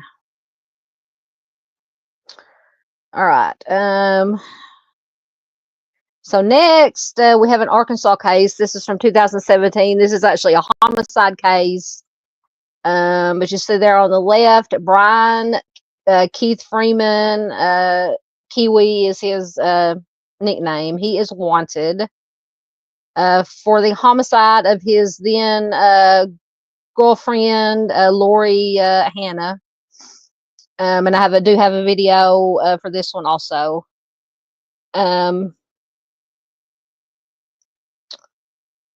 But just the basics on Brian Keith Freeman. He is 5'6", 165 to 200 pounds, with brown hair and brown eyes. He has a lot of tattoos, and if I haven't already, I think I have shared this on Facebook and my community tab here on YouTube. He has many tattoos. I'm trying to make this big enough where I can read it off this. On his left forearm says Kiwi, which is his nickname. Left shoulder has a half moon with stars around it, with the oh, wait a minute, back up. With the name Michaela, with a chain under the name. Right forearm says Jackson. Right shoulder says Justin. Both elbows have huge black stars, And there are also a tattoo on his right calf and several more on his arms. So very identifiable tattoos. Now there is conjecture, and when I play this video, it'll explain it, that after he allegedly took the life of Lori, that he took off, and some people think that he took his own life because he took a firearm with him. His truck was found in somewhere in Texas. But then there are others that say he wanted people to think that he was going to take his own life, and he is on the run. And a friend did admit, and I believe was arrested and charged with lying to the police or whatever, with helping this jolly fella here escape or hide from the police, run from the police. So it's just a horrible case. And it happened in Ward, Arkansas. I'm very, very familiar with Ward. When I was doing home health caregiving, I had clients in Ward. So yeah, it is very, he either needs to be found and brought to justice, or if he did off himself, God will take care of him. Or in my opinion, it won't be God that's taking care of him. Just my opinion.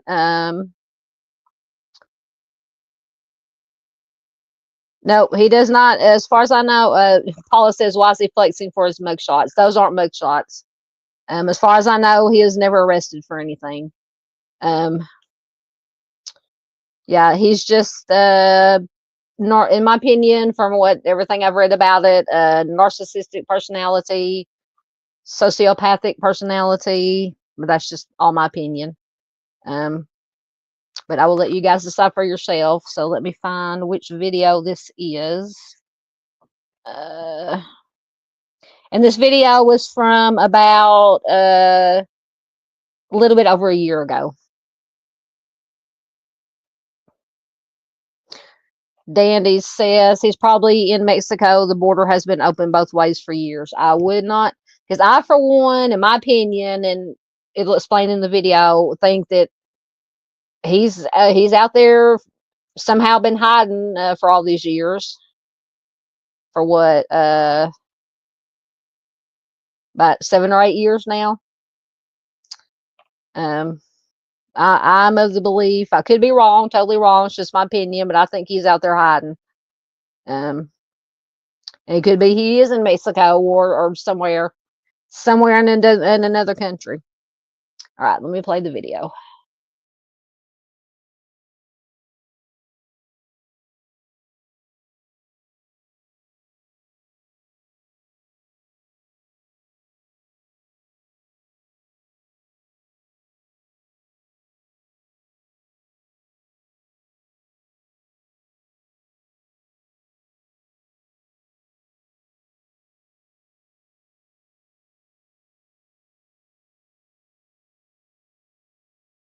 Man who tops the list of the U.S. Marshals most wanted criminals here in Arkansas. Police say this man, Brian Keith Freeman, killed his ex-fiancee nearly 7 years ago. But when detectives went to arrest him, he vanished. THV 11's Ashley Godwin sat down with the victim's parents as their daughter's case remains unsolved.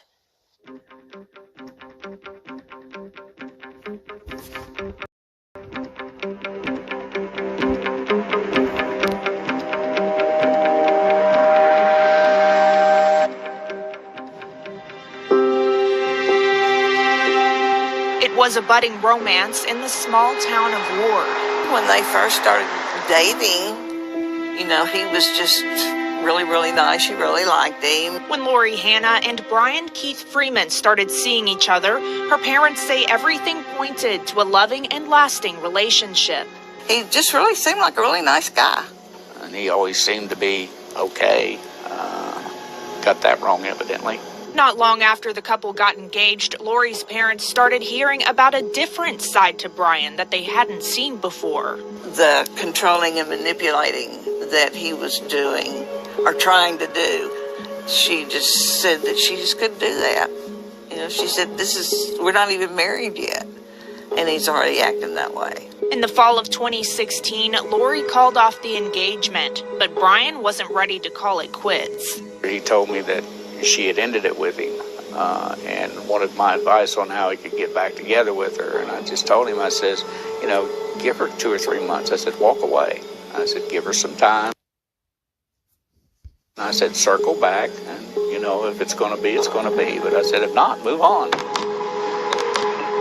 We know that Brian had sent text messages to several family members, pretty much a confession, saying, I've done something horrible.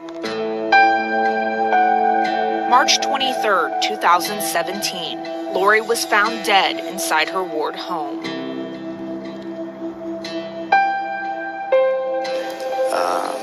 The instant that you find out, that's forever burned in your mind.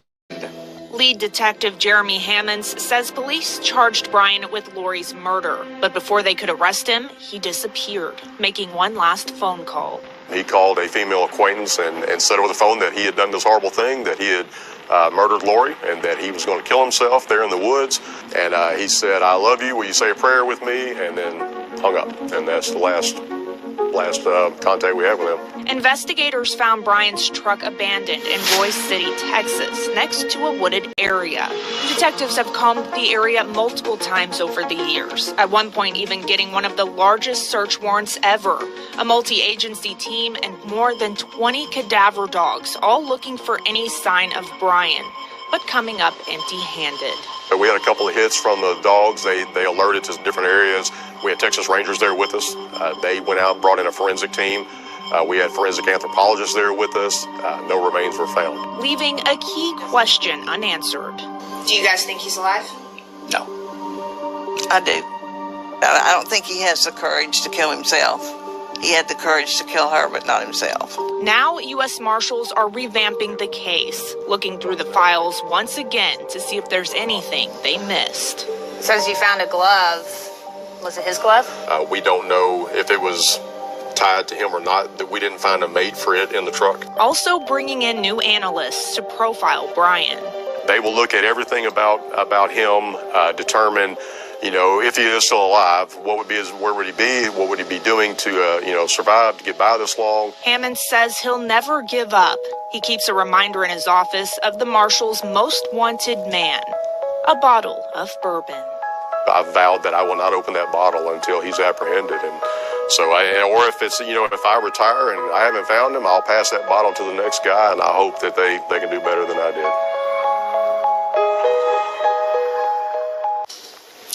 Well, there's a $10,000 reward for anyone with information that leads to Brian Keith Freeman's arrest. And you can report it to the U.S. Marshal's office. We've got that number on our website, thv11.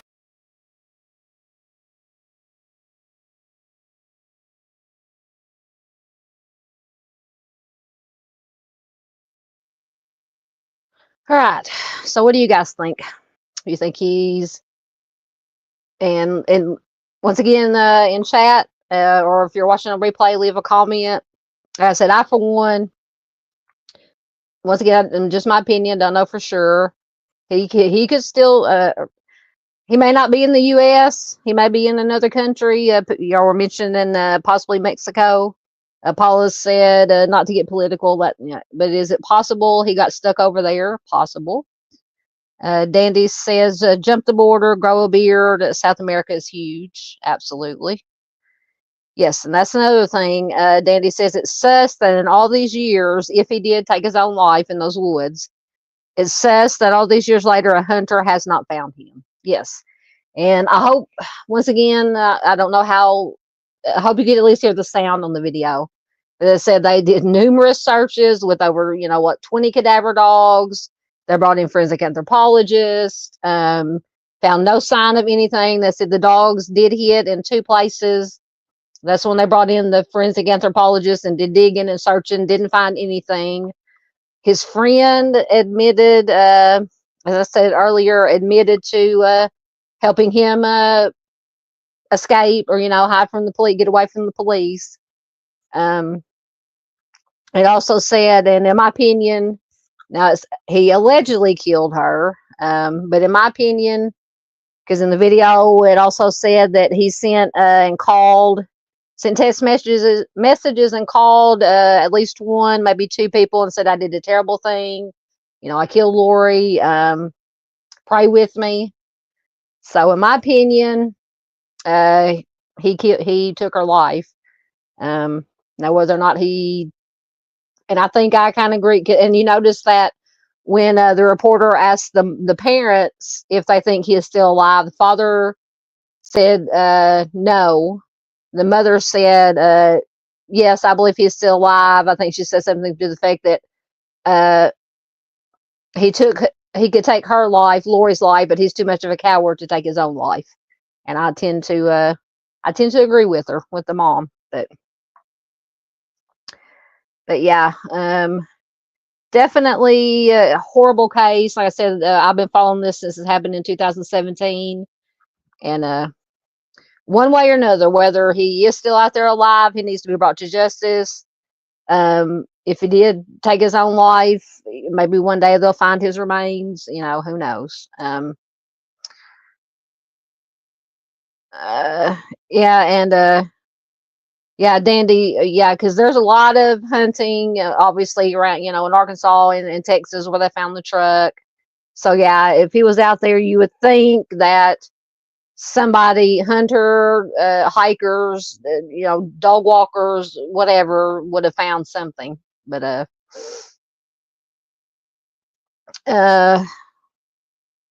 yeah, just horrible, horrible case. Horrible. All right. My throat is scratched. I tell you, all this dust, because the farmers are plowing the fields right now, getting ready to plant. So between all the dust and the pollen and it's got my allergies all messed up as usual. All right. So like I said, I have posted this. Please share this flyer anywhere and everywhere you can. Keep his face out there. So if he is still out there somewhere, maybe somebody will recognize him and turn him in. Best case scenario. All right. So next, the last two I have are unsolved homicides. So this is Chanda Fehler, and this is from Tuscaloosa, Alabama, from 1987. And apparently they have some. The Tuscaloosa County Sheriff is seeking new leads in the case. He says now is the time. After 38 years, the family of Chanda Fehler, a 24-year-old kindergarten teacher and graduate student at the University of Alabama, is hopeful for justice in her decades-old homicide case. Investigators are optimistic that new forensic technology could finally lead to a breakthrough. Thank you, Miss Paula. Thank you so much. We appreciate it. Dandy says, going back to Brian Keith Freeman, the vultures are a dead giveaway, no pun intended, when looking for deceased humans in a timely manner. Absolutely. Yeah, and they started looking because I think it was just a couple of days later that they found his truck. So, yeah, if he had gone out there and offed himself, not to be too graphic, it would be fresh. So, yeah, the vultures, the predators would be circling. Absolutely. All right, so Chanda Fehler. So I do have a video for her. Let me find it, and I will be back.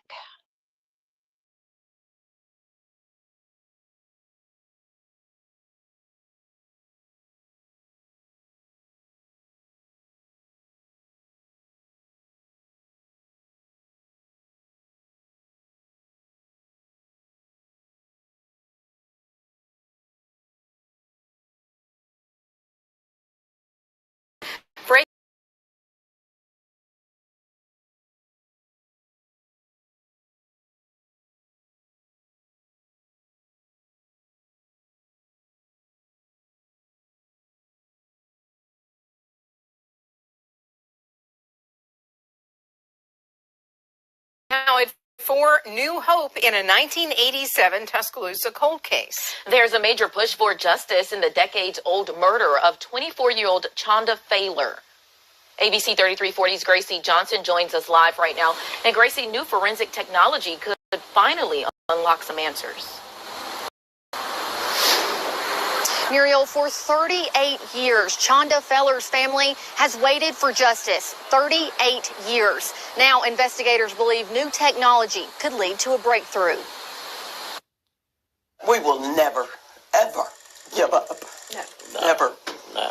Chanda Fehler's family describes her as outgoing and vibrant. Fehler was a 24-year-old kindergarten teacher and graduate student at the University of Alabama at the time of her murder. She was last seen on June the 10th, 1987, on the University of Alabama campus at the Riverside swimming pool. The next morning, Chanda's family reported her missing. Tuscaloosa police located Fehler's car at the Riverside pool, but she was never seen again. Of all the dozens that were interviewed time and time again after this fact, ever reported seeing any type of an altercation, an argument, or an abduction. 4 days later, Fehler's body was found. She was discovered by fishermen in the Black Warrior River near the Peterson area of the river. The way that she was found is clearly indicative of foul play. Within the last year, the Tuscaloosa County Sheriff's Office investigators and Alabama Department of Forensic Sciences have begun an intense investigation into the physical evidence involved in this case. Some of these techniques are modern state-of-the-art techniques that have never been done before in the state of Alabama. The investigation advances give Chanda's family hope. I think we all three feel like we're closer today than we've ever been. Yeah. In these 38 years. Yeah. I think we feel like we're almost on the cusp. Investigators still need those with any information to come forward before it's too late. 38 years is a long time, okay? Our victim has passed away. Members of her family are passing away. Witnesses are passing away. And our defendant may pass away. And I think that the best result for this case is that we're able to make a case and take a defendant into custody before he passes away. Chanda's mother passed away 8 years ago without justice. She never got to see it all the way. It was through. Her wish to get an arrest before in her lifetime, and that did not happen. And we definitely want an arrest in our lifetime and in the suspect's lifetime. Over the years, investigators say several suspects have been identified, but no arrests have been made. There is a $10,000 reward in this case for any information that leads to an arrest. Anyone with information is urged to come forward before time runs out. Live in Tuscaloosa, Gracie Johnson, ABC 3340 News.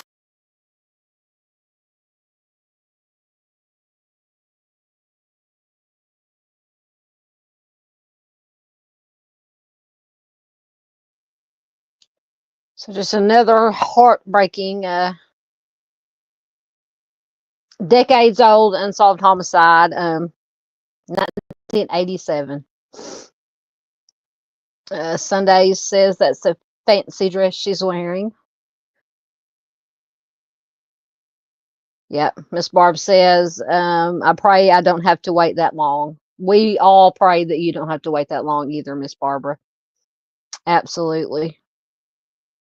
Miss Paula agrees. It's heartbreaking. Apparently they don't have any, just no leads, nothing to go on. Like I said, once again, this is, oh, you're talking about the reporter. Yeah, yeah. Apparently in Alabama, the reporters are fancy. Yep. So hopefully, they can get some information to go on and get it solved. Absolutely. All right, let's see what we have next. I think this is the last one. This is actually a double homicide from 1978, so an even older one. This one is from South Carolina. Make this bigger so I can read it. So in July of 1978, the bodies of a man and woman were found in a creek in an area of Greenville County, South Carolina, known as the Dark Corner. David Clemishaw, 28, and Donna McCracken, 22. So once again, trigger warning. I've got it on the bottom there, but trigger warning. They had their hands were tied behind their backs. They were blindfolded. Both had been strangled. No arrests, once again, have ever been made in connection with this case. Although there were very few clues to go on, a sergeant with the Greenville County Sheriff's Office is optimistic that the 46-year-old double homicide can still be solved. 46 years. I just can't imagine. Almost 50 years. Just unreal. So I have about almost a 6-minute video. Gives lots and lots of information.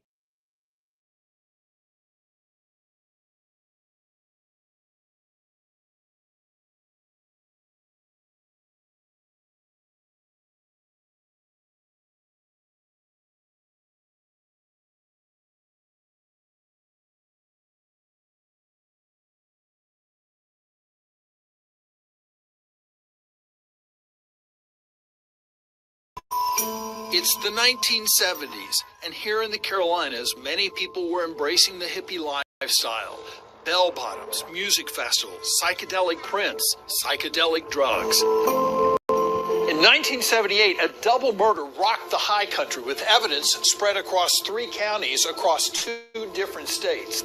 Now, more than 46 years later, there's a renewed effort to solve the crime. Tonight, WBTV's True Crime Carolinas takes you to a place known as the Dark Corner. There's a stillness in this field in a remote area of Greenville County, South Carolina.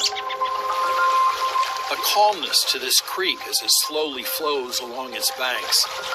Yet for all the peace and tranquility the area offers, it is also known as the Dark Corner. Anything that you wanted to get away with, Dark Corner is where you came. Someone came here 46 years ago, and to this day, they have gotten away with something.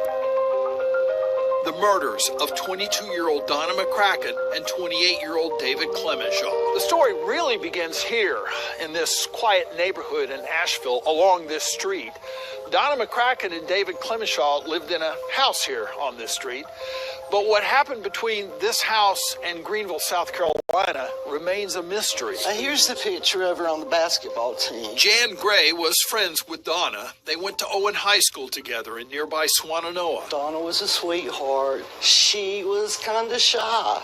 But once you got to know her, she opened up and she was hilarious. David was a Navy veteran and divorced. I think she was in love, but I don't think everything was wonderful. Jan says she remembers the last time she saw Donna and the first time she met David. She was so excited we'd come to see her because she had a new boyfriend, and I didn't like him. I don't know why I didn't like him, but it was just a red flag from the word go. That last encounter ingrained in her memory. Jan admits they smoked pot together at the house that night, but wasn't prepared for what Donna showed her as she was leaving. She said, "Oh, let me show you what's in the freezer." And she opened it up. She said, "Here's the LSD, here's the peyote, here's the yada, yada, yada." And we got to the car and we thought, she's in over her head. So this box is it, right? The case file, basically. This and what I have here on the table that I've been working on. Sergeant Jason Cox of the Greenville County Sheriff's Office has spent years digging through the decades-old case file. They were just a young couple having fun. 4th of July weekend, 1978. Donna and David were going to meet friends at a festival in Cherokee County. On the way, they planned to stop in Madison County, where investigators believe they were going to buy drugs. Somewhere between their house and Madison County, something had happened. They never made it to the festival and were reported missing. If they did indeed drive to Madison County, one prevailing theory involves 2 hitchhikers. 2 independent witnesses had given statements and said that they were hitchhiking. Donna and David picked them up and David had a bunch of cash on him that they saw, and they decided at that moment to go ahead and rob him. That scenario has some weight to it because at a party months later, two people bragged about robbing a couple, strangling them to death, and ditching their car near a swimming hole in Madison County. The car was found in Madison County, but when police interviewed the two, they never admitted to anything. These two individuals could have just been bragging about something that they read in the paper to try to take credit for and had nothing to do with it. Sergeant Cox declined to identify the two, and both have since died. Just because they passed away doesn't mean the case is closed. You still have to be able to prove that they did it. That brings us back to Dark Corner, this field, this creek. This is where the bodies of Donna and David were found days after they were reported missing. David was lying in the creek, his shirt missing and hands tied behind his back.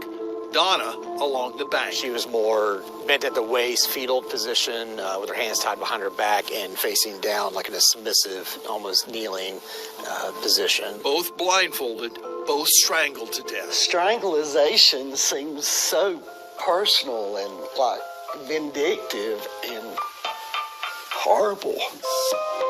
What happened? Were there drugs involved? Was it just a random robbery turned into something worse? How did their bodies turn up almost 100 miles from where their car was found? The location is pretty isolated away from where anybody would have just known about unless they had intimate information of it. Sergeant Cox hopes DNA clues will be found from the evidence discovered decades ago. We may not be able to solve it right now, but it will get solved one day. We're not giving up. Sergeant Cox says more evidence has been sent off for testing, but wouldn't tell us what it was. He said Hurricane Helene delayed some of that testing. There are so many more details to the story, more than we could ever fit in this piece. You can read everything else we've learned right now on WBTV.com. I'm John Carter for WBTV's True Crime Carolinas.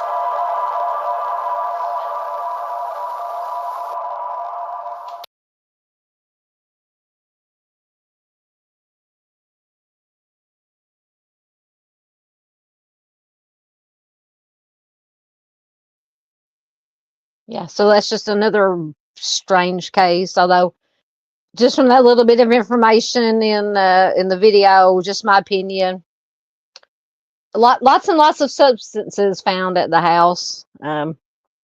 Possibly that could have had something to do with it. But the thing that really grabbed my attention, aside from the horrificness of the crime, is that their bodies were found 100 miles away. It's just incredible. I don't know. I don't know. I might have to look into this one more, some more too. Dandy's told Miss Barb, even if you don't get to see the justice for Timmy in this life, they have to face our Maker for Judgment Day. Timmy will get justice. Absolutely. Absolutely. And Miss Barb, if she's still here, she knows that everybody's got her back. Absolutely. I think that is all I had. But Dandy, I believe, brought up the Hayden Manis case, and I did find an article. I'm going to see if it'll let me screen share. I probably will do a video, live stream something about this one, but I just wanted to give you, I found an article from, oh, Miss Barb's still here. Good to know that you're still here, Miss Barb. Absolutely. We love having Miss Barb here. So let me take that down. I did find an article from February of this year with some,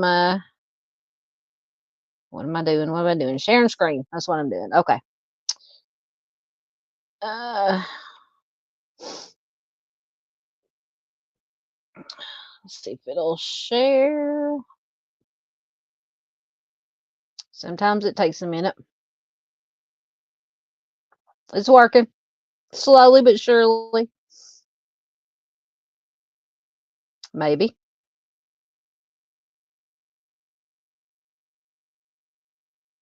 Or not.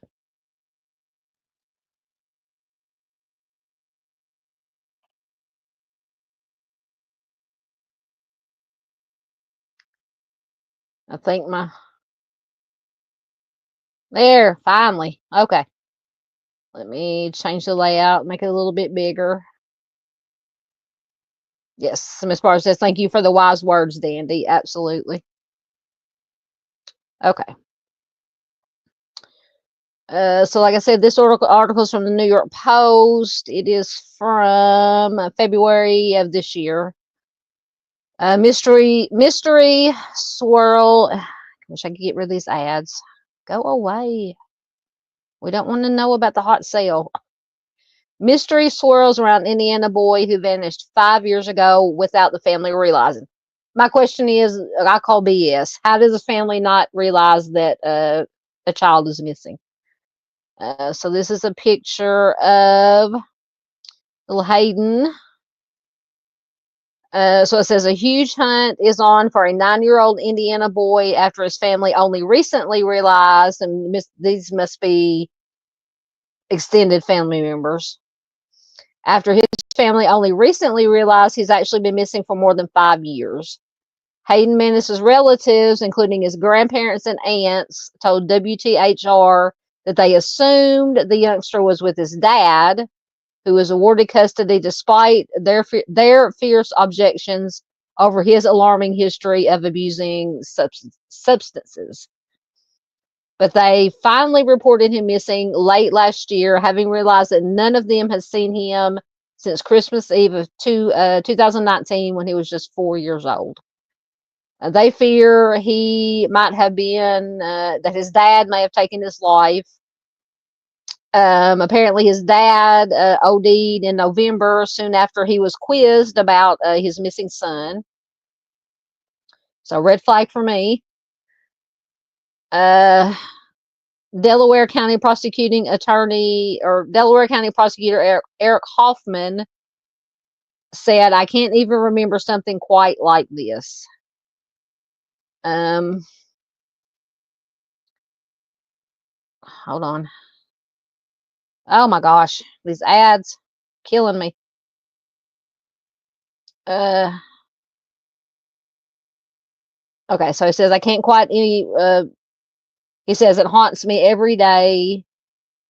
When Hayden was still a baby, his parents lost custody of him over substance-related arrest. He went to live with his grandfather, Gary Manos, whom he called Paw Paw. And there's a picture of that sweet little face. Oh my goodness. Sorry, that stupid ad keeps popping down there.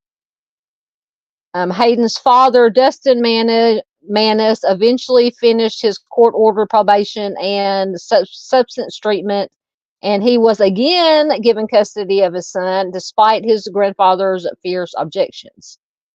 Gary Manis said of his troubled son, he is an addict. I told them, I begged them not to give him back. Wasn't my choice. Wouldn't even let me speak in court. The granddad said he did what they required of him, and they gave Hayden back. Unbelievable. Though visits with extended family continued for a little while after Hayden returned to his father's care, they eventually stopped after Christmas Eve of 2019. And the dad never suggested anything was wrong. And there is a picture of Dustin Manis.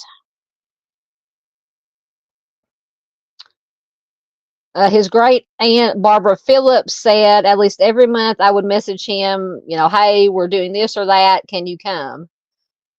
Another great aunt said, we wanted him to know, we wanted them there, we wanted to be a part of their lives.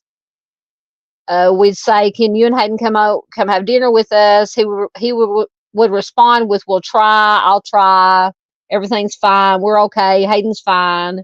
We'll try to make it, but we never did get to see him. He never came to anything. Text messages revealed Dustin moved out of town in 2021, and he soon stopped answering messages completely, making his family believe he was too busy or no longer wanted to visit them. There's another picture of that sweet little face. After years without contact, his family realized something was wrong last year when Hayden's two great-grandmothers ran into each other at a grocery store, and one mentioned that Dustin had told her years earlier that he had lost custody of Hayden again. Shelley, who I believe because one of the aunts said she went straight home and called grandfather Gary and said, something is off, something is not right. The family immediately called Child Protective Services and the police, who found Dustin, but not his son, not Hayden. There's another picture. Dustin told officers that CPS took his son in 2022 and returned him to his mother, which police quickly determined was a lie. Their investigation revealed that the child had been missing since 2020. The prosecutor Hoffman said to say that has complicated the case is an understatement. To get the call in 2024 that you've not seen a child since 2020 is a huge hurdle. Dustin was questioned in November before being arrested when officers found illegal substances on him. He was bonded out, and then he passed away of an OD. And once again, there's another picture of Hayden. With no sign of Hayden, his family fears the worst.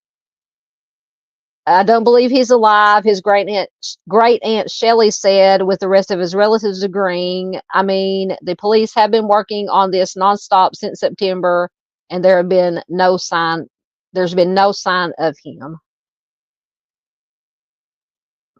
And looks like maybe Christmas or a birthday, maybe. Hayden, who would now be nearly 10 years old, has been added to a national registry of missing and exploited children.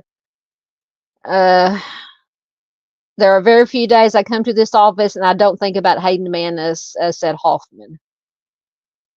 This case is on my mind, and it's on the investigators' minds on a daily basis. We're not going to stop until we get to an answer. We need to know the truth. So at least sounds like there's some good investigators on the case who hold on, let me get back down to a picture of Hayden. There we go. Get it right there so you can see it. It's just so sad.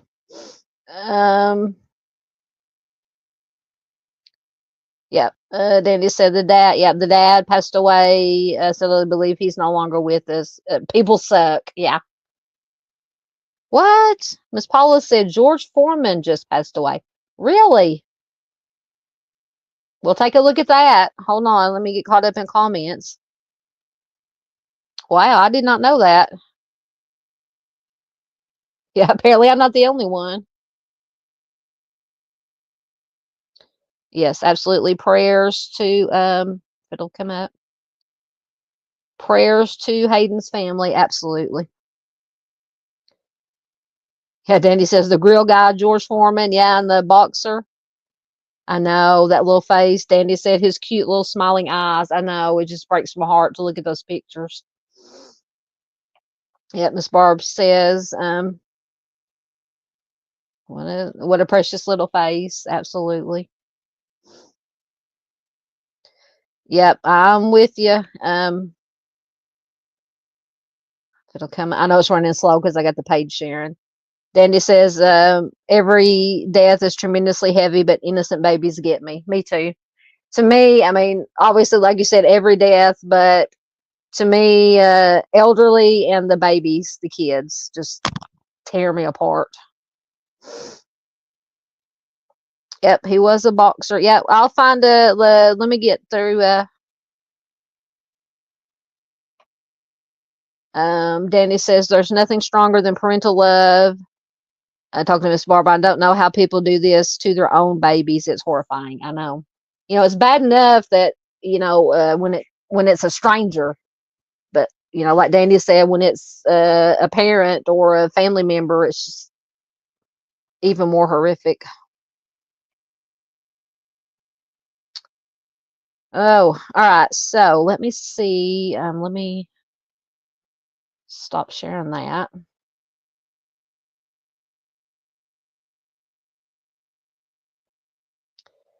All right, let me see if I can find anything on George Foreman, because I had not heard anything. And today at work, when it was slow, when I went making deliveries, I was going through Google, and it didn't say anything about it.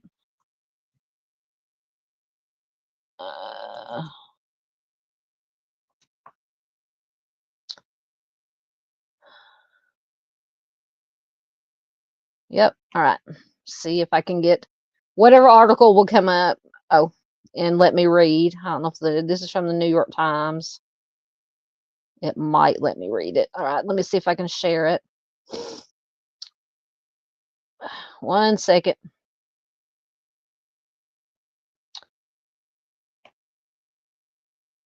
Figure out what I'm doing here.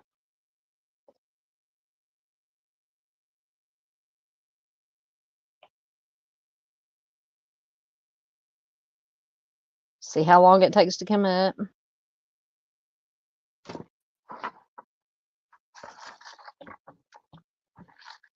There it is. Oh, wait a minute.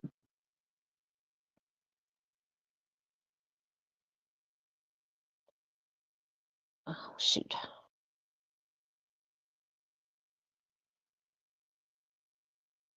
Okay. Should let me read it now. Sure. I was going to change the layout so you can see it. Make it a little bit bigger. There we go. All right. George Foreman, boxing champion and grilling magnate, dies at 76. There's a picture of him. Oh, no. George Foreman, a heavyweight boxing champion who returned to the sport to regain his title at the improbable age of 45 and parlayed his fame and amiable personality into a multi-million-dollar grill business, passed away on Friday night at a hospital in Houston. He was 76. His family announced his death on his Instagram account. Roy Foreman, George's brother, said the COD was not known. Interesting. When Foreman returned to the ring after 10 years away, there was skepticism that a fighter of his years could beat any younger fighter, much less come back to the top of the game. But in 1994, he beat the undefeated Michael Moore to reclaim the world title, shocking the boxing world. Foreman's career spanned generations. He fought Chuck Wepner in the 1960s, Joe Frazier, Muhammad Ali in the 70s, Dwight Muhammad Quahi in the 80s, and Evander Holyfield in the 90s. I never did watch much boxing. My dad watched boxing every once in a while. And his popularity helped him make millions selling grills. I probably know him more for selling that. Of course, I knew him as a boxer, but yeah, selling the George Foreman grill. Trying to think if we might have had a George Foreman grill at one time. George Edward Foreman was born January 10th, 1949 in Marshall, Texas, to Nancy Ree Nelson Foreman and J.D. Foreman, a railroad construction worker. As an adult, he learned that his biological father was a man named Leroy Moorhead. Foreman was candid about being a bully and a petty criminal in his youth. After dropping out of school, he joined the Job Corps at 16. At 17, he tried his hand at boxing. Success came quickly in the amateur ranks. Only a year and a half later, he was Olympic heavyweight champion. After the fight, Foreman, who was black, waved a small American flag in the ring. Days after the track athletes Tommy Smith and John Carlos raised clenched fists during the national anthem to protest the country's treatment of black people. Foreman said, afterward, I was just glad to be an American. Some people have tried to make something of it, calling me an Uncle Tom, but I'm not. I just believe people should live together in peace. Absolutely. So yeah, that's sad. So we've had, within the last few weeks, we have Gene Hackman. Now we have George Foreman. There's probably some others that I'm forgetting about. Sad, sad, sad. All right, let me stop sharing that because it makes everything run even slower than usual. Well, my hair is a mess tonight. Just washed it and put it in a ponytail or whatever you call this. Let's see.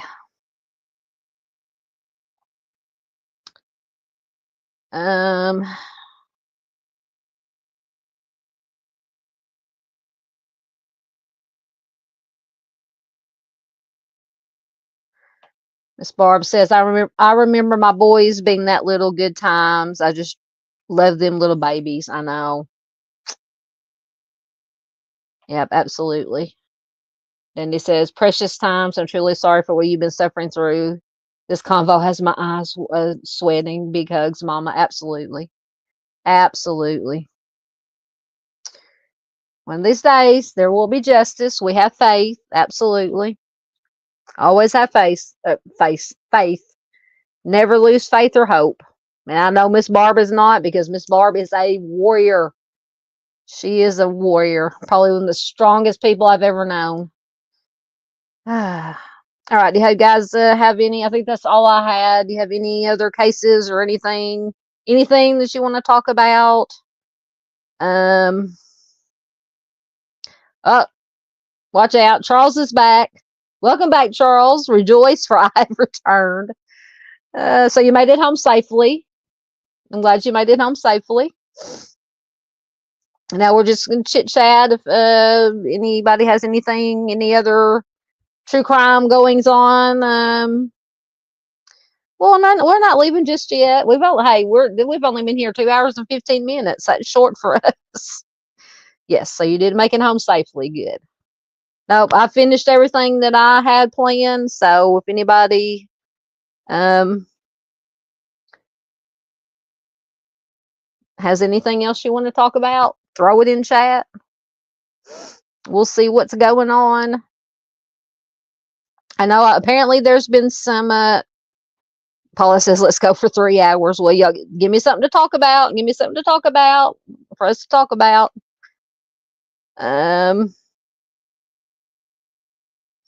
Yeah, Dandy says that he hopes Charles didn't run anyone off the road. Rushing home.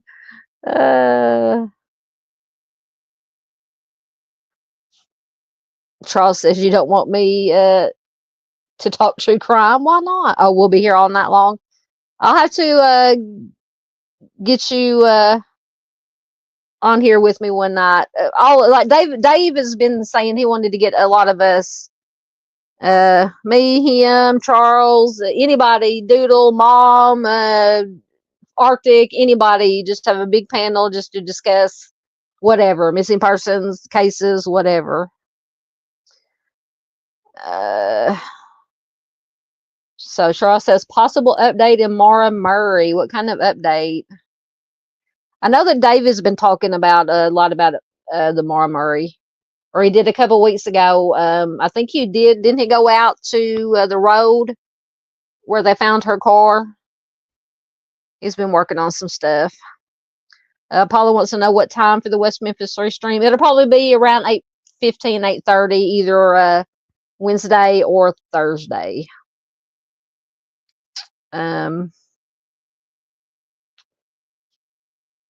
So yeah, we'll probably do. I have to get some stuff together.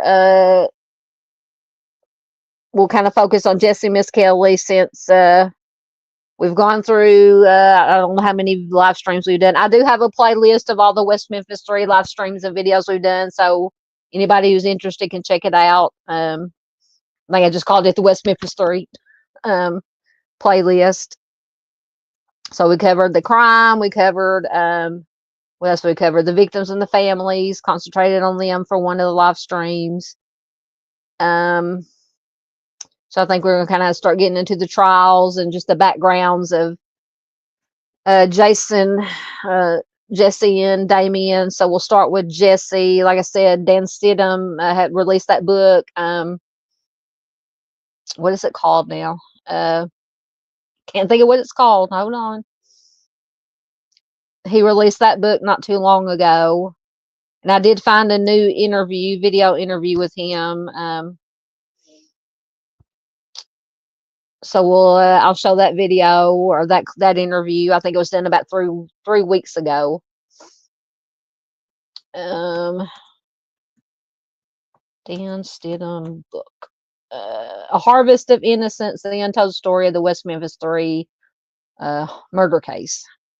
So it's basically, from what I understand, of course, Dan Stidham was, I think he's like a judge now, but he was Jesse and Miss Kelly's lawyer during Jesse's trial.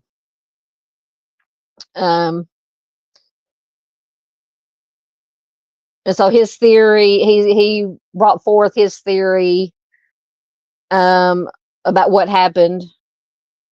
I think is that it's a possible serial offender that because the Blue Beacon, with the Blue Beacon truck washers out there by the they say close to where the boys' bodies are found.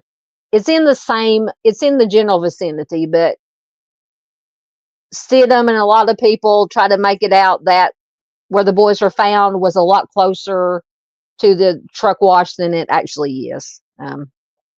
But nonetheless, Dan Stidham's theory is that, it was a serial offender, possibly a truck driver that was at the Blue Beacon that night, and he could have just, the way he put it, I think he says he could have just backed his truck in, and for whatever reason, the boys were going through the woods. They went all the way across the woods, came out by the truck wash, and a serial offender, got them and put them in the truck, did whatever.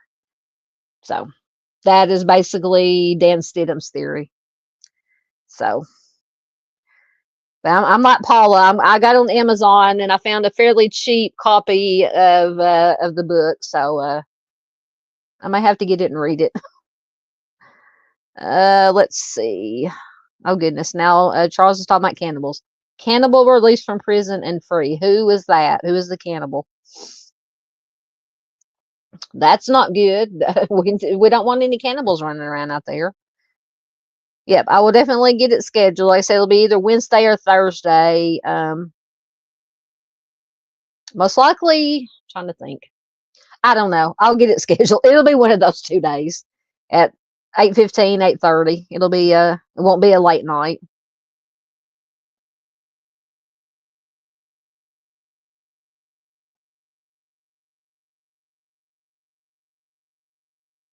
Okay, are you talking about the Maura Murray case? Stephen Baldwin is possibly been named a person of interest due to his fingerprint. Charles, are you talking about the Maura Murray's case? That name's not familiar to me, but I know obviously about the Maura's case, but I haven't deep dived and researched it a lot. So probably most of what I learned about Maura's case has been what Dave has done on it. You're more than welcome, Miss Paula. Far is still here.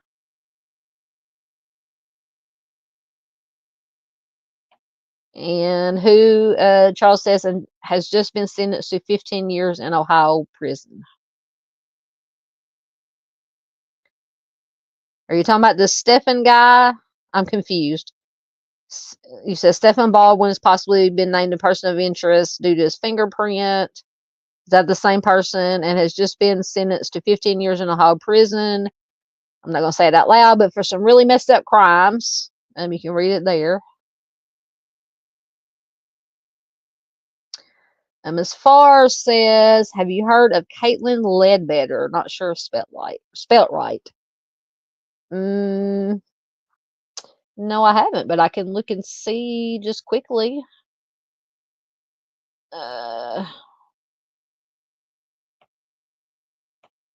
Well, if I can get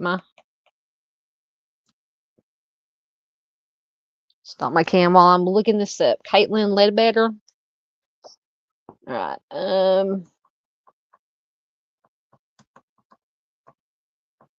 Caitlin Ledbetter missing. Okay.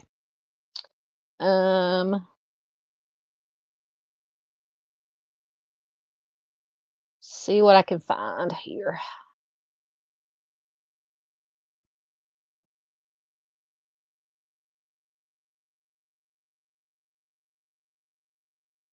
All right. Cool. Okay.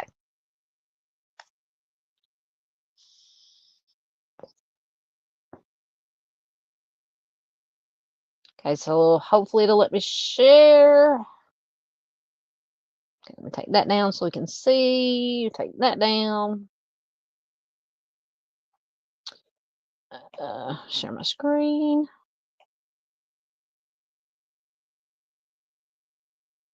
Might take a minute for it to come up as usual.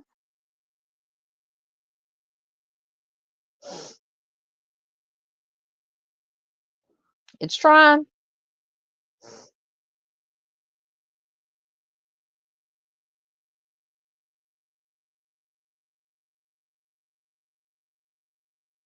Yep.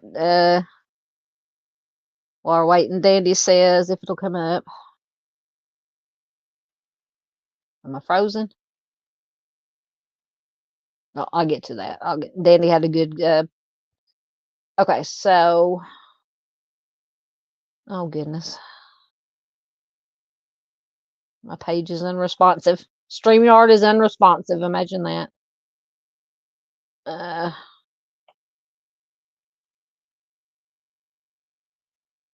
There we go. Okay. So this is from Hub Pages. The disappearance of Caitlin Ledbetter in Tennessee's 13th District. And there is a picture of Caitlin. Once again, oh, wait a minute. Let me take down the. Is there a comment? Oh. What comment is that up? Hold on.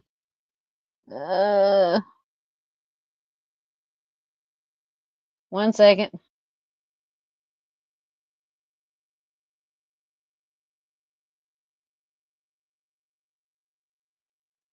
Okay, there we go. I had to do it from my phone. Sorry about that. Okay. All right. Oh man, why did it stop sharing? Come on. My StreamYard is being wonky again. Oh, I just lost it.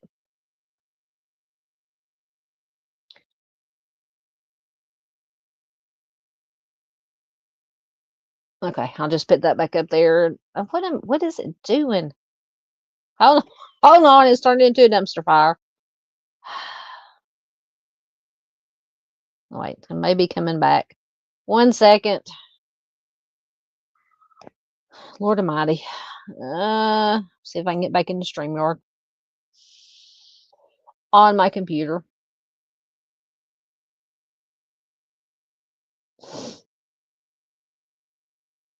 All right. Okay, let me try once again to see if it'll screen share.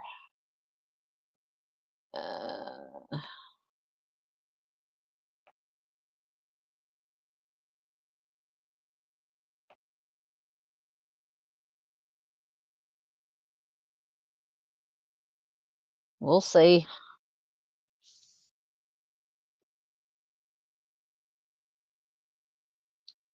Okay, there we go.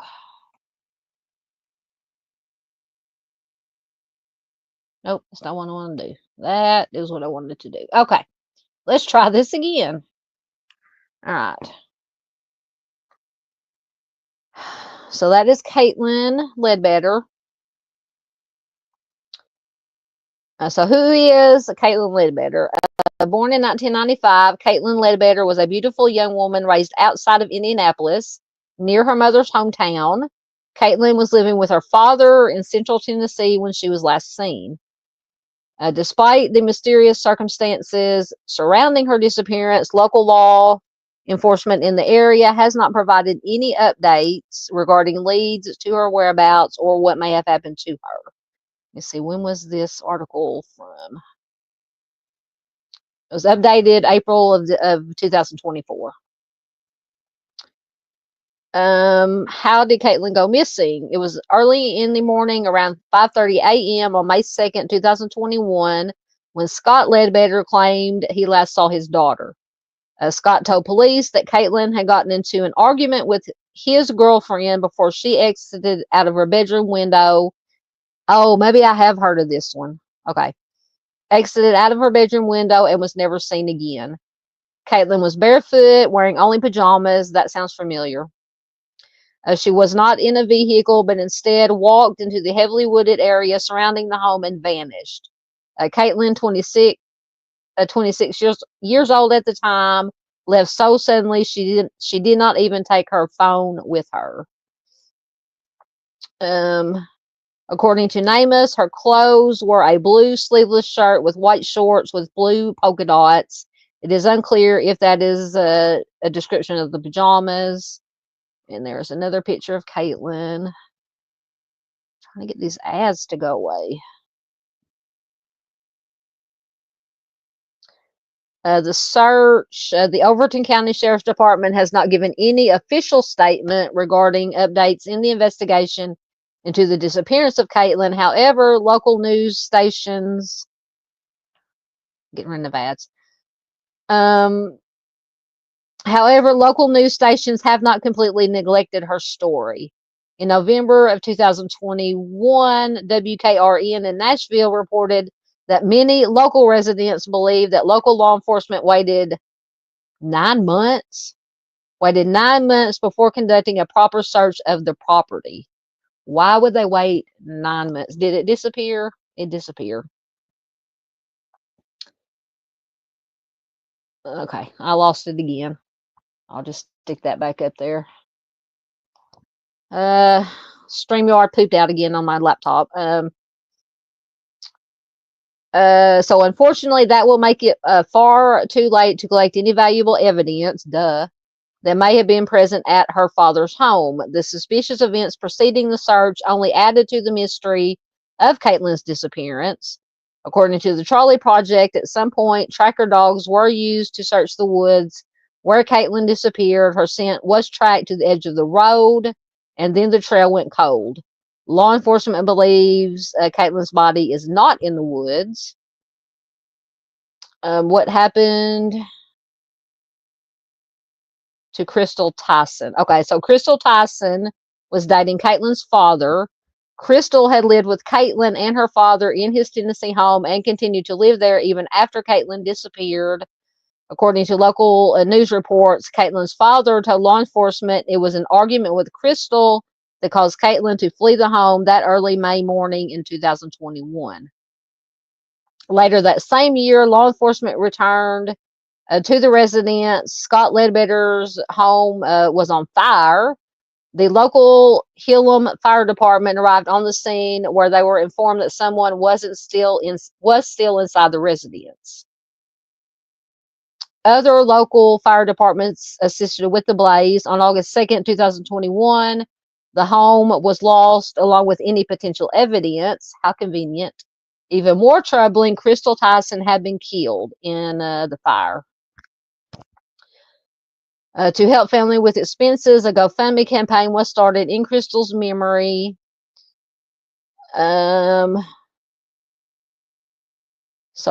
Failure of law enforcement. Critics of the Overton County Sheriff's Department cite many instances where law enforcement, quote, dropped the ball in the Caitlin Ledbetter case. And they give some bullet points. They waited over 9 months to do an official search for Caitlin. It's been reported that the original detective on the case lost evidence. The family was told that many of Caitlin's texts from around the time of her disappearance have apparently disappeared from police records. When Scott Ledbetter's house burned down in a suspicious fire in August of 2021, the same house that Caitlin ran away from, any remaining evidence about her disappearance was destroyed.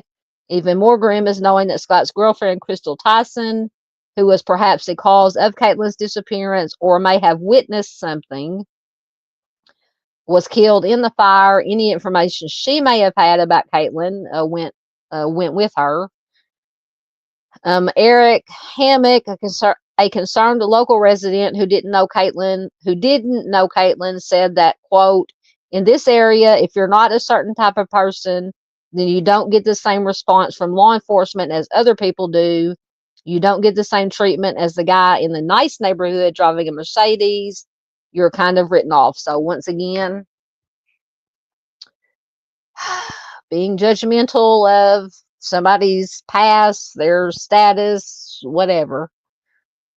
So Caitlin's background. Caitlin grew up on the outskirts of Indianapolis as one of the three children of Tracy and Scott Ledbetter. Her parents met in Indiana in the late 1980s and had their first child, Kaylee, in 1993. Next came Caitlin and then Aaron in 1998.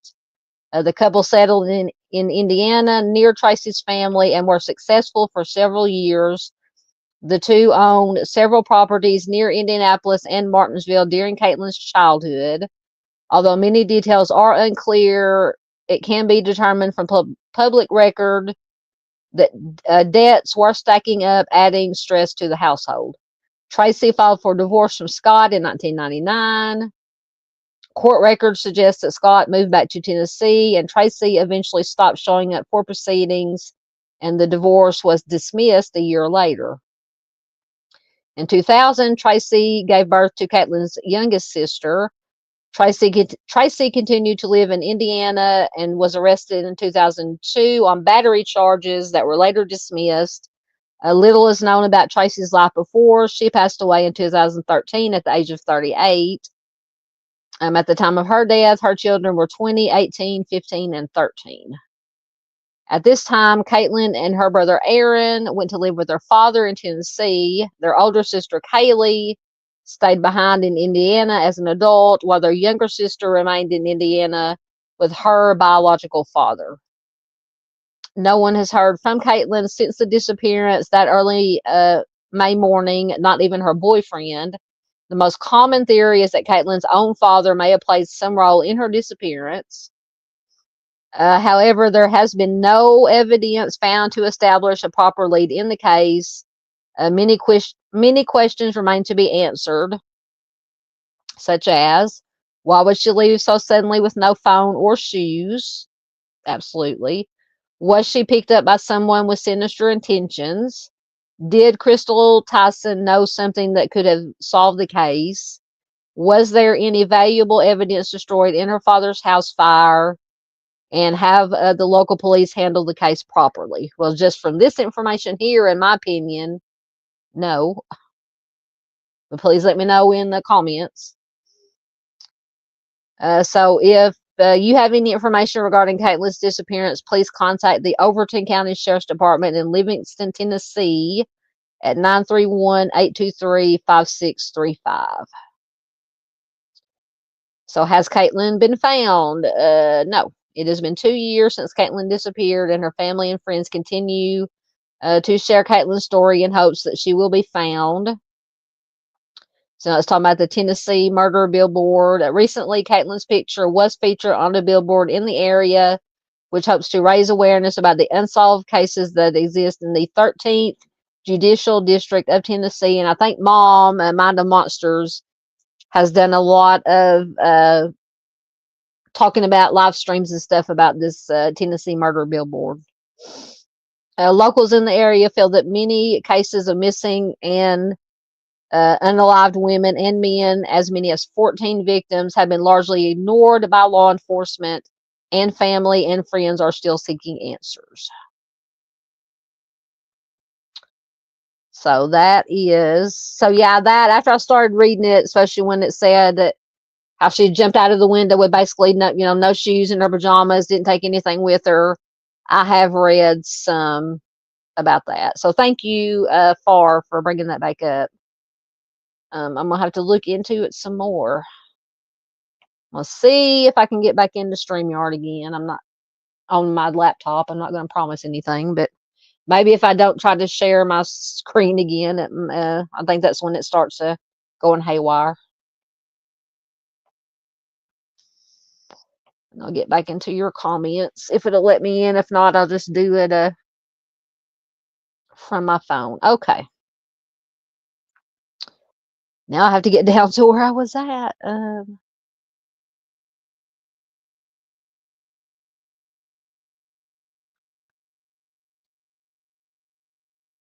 Where was I at? Oh, people have come in. People snuck in on me. Hold on, let me get back down in comments.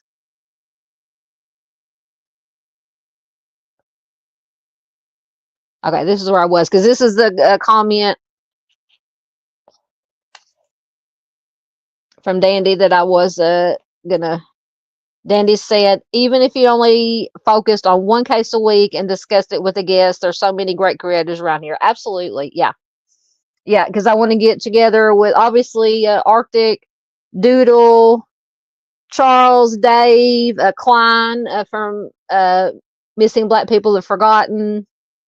Yeah, anybody who, even Miss Lisa Joe, she's got some cases that I would like to get her on to talk about. She didn't have a channel, but she does a lot of work on Facebook. So, yeah, absolutely. Charles is pleading the fifth about something. There's no telling with him.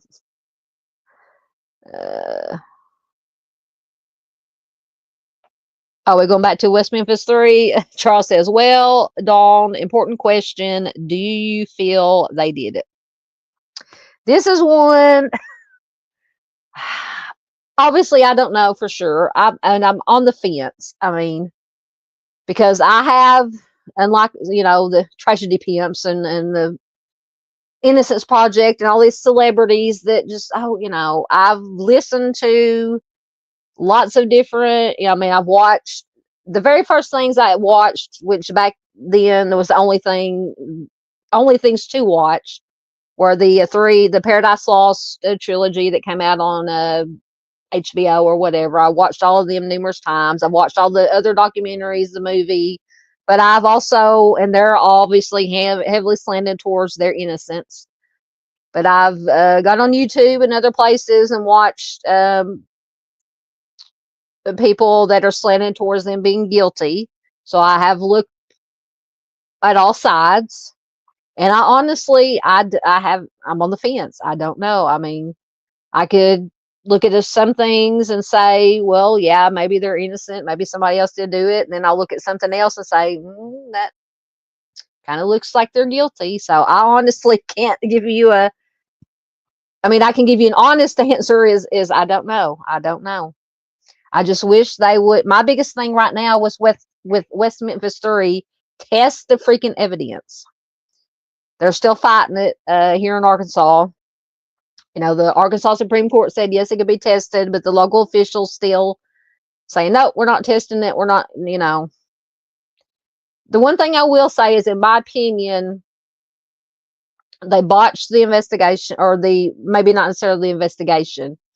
They botched the crime scene. I mean, they totally ruined it. It's just my opinion. Any evidence that might have been there was either not collected, was trampled on, was lost, was just, they did find some hairs. They did find evidence.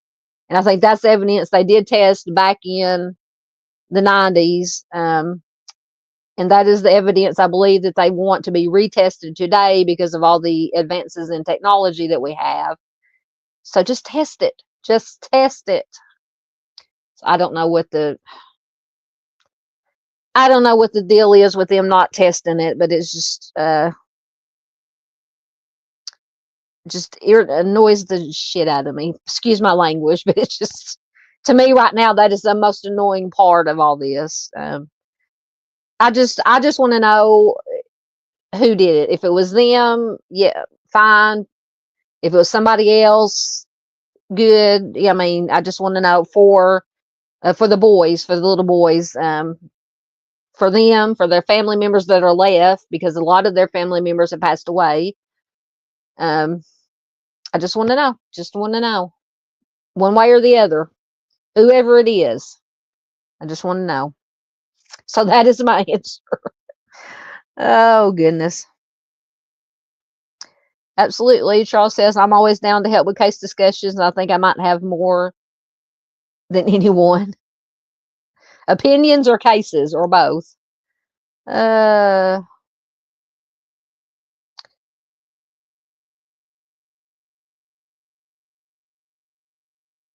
Oh, wait. Now you're talking about the cannibals again? What was the one that you were talking about? Are you getting that one?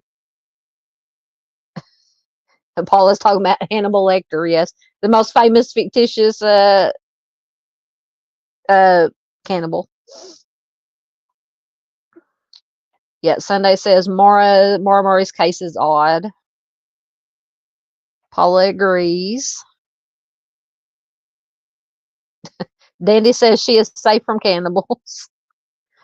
Okay, so is that the one, Tyree Smith of Connecticut? Hold on. Let me see what I can stop my cam while I'm typing and get me a drink.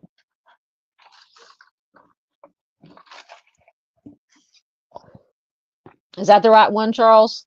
Let me go to the bottom so I can see if the comments pop up. Good Lord. Go to the right. Oh, goodness. Watch out.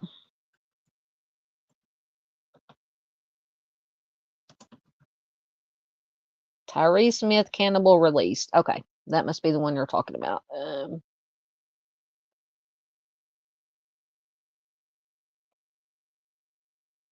Let's see if this article will come up and let me read it. I'm not going to try to share screen because that's when everything goes haywire. So this is from the ConnecticutPost.com. It is from the 21st of February. Bridgeport man who unalived, big trigger warning, who unalived and ate a man is released after spending 10 years in psychiatric hospital. It's going to make me sign in. Hold on. Come on. Oh yeah, this man, I wish you could see his picture. I said I would try to share the screen, but everything goes haywire. Yeah, so it says update, a Connecticut review board granted a conditional. What is it doing? Okay.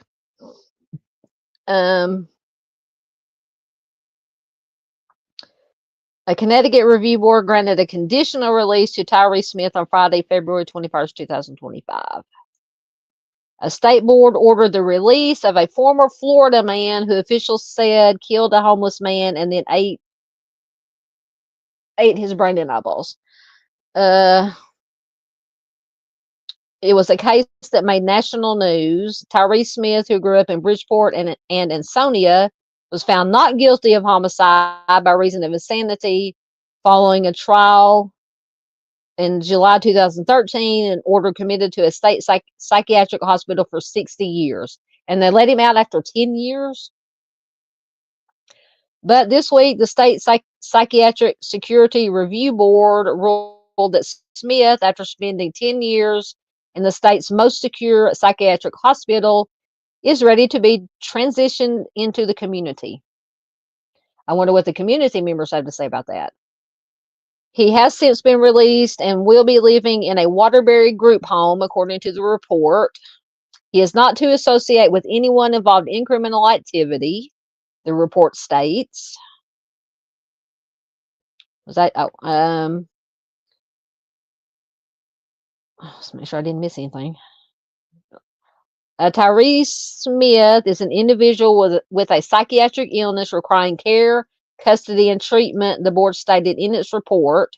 Since his last hearing, Tyree Smith has continued to demonstrate clinical stability. Mr. Smith is medication compliant, actively engaged in all recommended forms of treatment, and has been symptom-free. Oh, go away. Dadgummit. Ads are popping up. Okay. Has been symptom-free for many years. Vanessa Cardella, executive director of the review board, confirmed in an email that the board had approved Smith's application for temporary leave from the Whiting Forensic Hospital, but declined comment. During the trial, Smith's cousin, Nicole Rabb, testified that in December of 2011, Smith had shown up at her door in Bridgeport talking about Greek gods and ruminating about needing to go out and get blood. When she saw him the next evening, she noticed what appeared to be specks of blood on his pants and that he was carrying chopsticks and a bloody axe. Rab said she kicked Smith out of her Seaview Avenue apartment after he told her he had taken the life of a man with an axe and then ate the man's brains and eyeballs in the Lakeview Cemetery while drinking sake. She said he told her he intended to eat more people here. A month later, police found Angel Gonzalez's mutilated body in the vacant apartment on Brooks Street in Bridgeport, where Smith had lived as a child. Police later recovered the bloody axe and an empty bottle of sake in a stream bed near the Boston Avenue Cemetery. The defense's case rested mainly on the testimony of Yale University psychiatrist Dr. Rena Kapoor, who said at the time Smith retained his lust for human flesh after his arrest, even offering to eat her. Kapoor claimed that Smith suffered from psychotic incidents since childhood and heard voices that told him to take the lives of people. She said the voices ordered Smith to eat the victim's brain so they would get a better understanding of human behavior and the eyes so that they could see into the spirit realm. She says Smith went to Subway after partaking of the gentleman. The board's report states that Smith has denied auditory or visual hallucinations and stated he had not heard voices in many years. It continues that he denied self-harm and homicidal ideation, and there was no evidence of, quote, internal preoccupation or paranoia. He denied experiencing cravings, but stated that if they were to arise, he would reach out to his hospital and community supports and providers. Wow. Wow.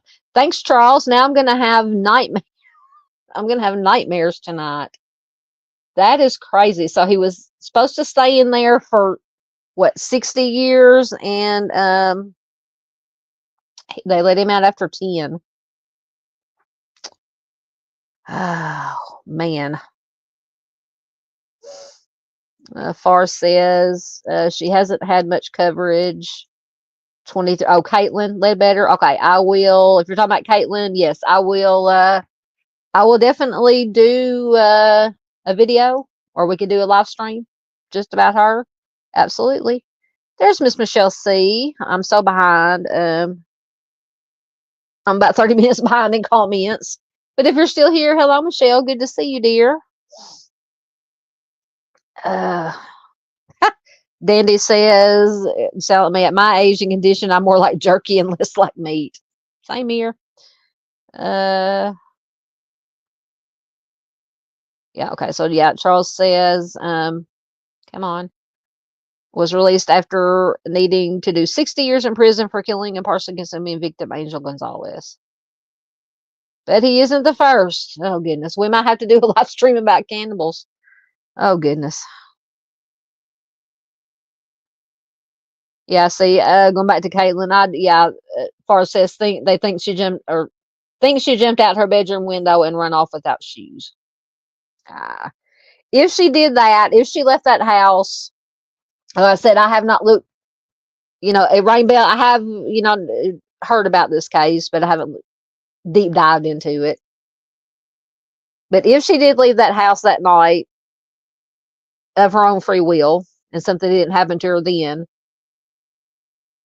something made her, in my opinion, just what they say, just an argument with her father's girlfriend, to me, in my opinion, wouldn't make her just all of a sudden jump out the bedroom window with no shoes and her pajamas. Now, she may have, after the argument, she may have wanted to run away, but it looks like she would have put shoes on and clothes on and taken her cell phone and some belongings with her, but to just jump out of the window in the pajamas, no shoes, no phone, nothing, to me, something more than an argument would make her do that. I hope that made sense the way I said that, but Uh, okay, so yes, the Stephen whatever was the person of interest in Mara Murray. Interesting.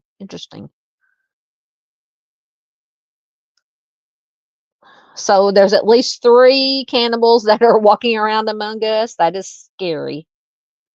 Wow. Michelle says, I have seen the new person of interest in Mara's case, but honestly, I don't think there is much there. It's a good thing, though, that it keeps her case in the public eye. See, I haven't. I'm going to have to look. I haven't. Like I said, the only thing that, and Dave may, Dave, Alan the Prowl may talk about it tomorrow in his live stream I'm sure he's aware of it. I don't know how long this information, if it's new information that's just come out or what. But hey, Jocelyn, if she's still here, good to see Miss Jocelyn. Are you working tonight, Joss? If you are, I hope you're having a good night.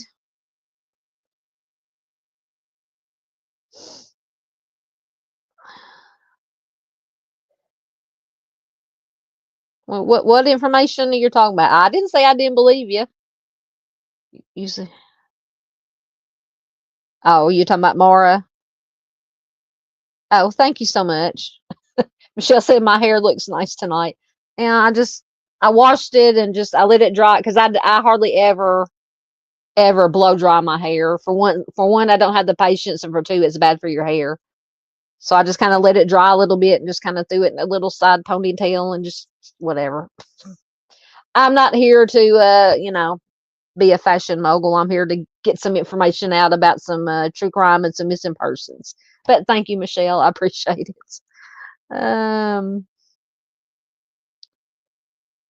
Yeah, Charles says Tyree is on his meds, so he's okay and released. But what happens, and I'm not going to say he's going to, but what happens if he decides he's going to go off of his meds and then something else happens?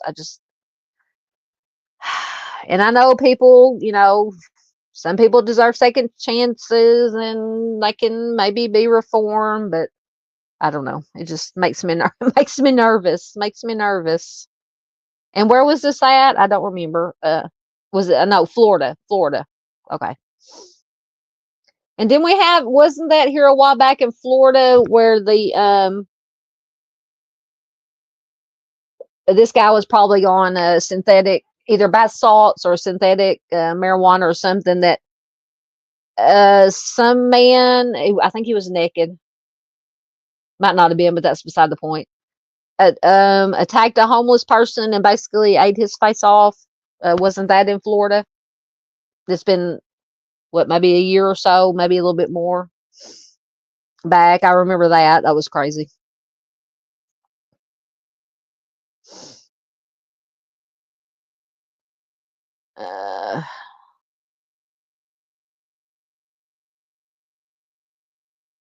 Yep. Dandy says they're always okay on the meds. It's when they don't take them that's scary for society. That's what I'm saying. Yep.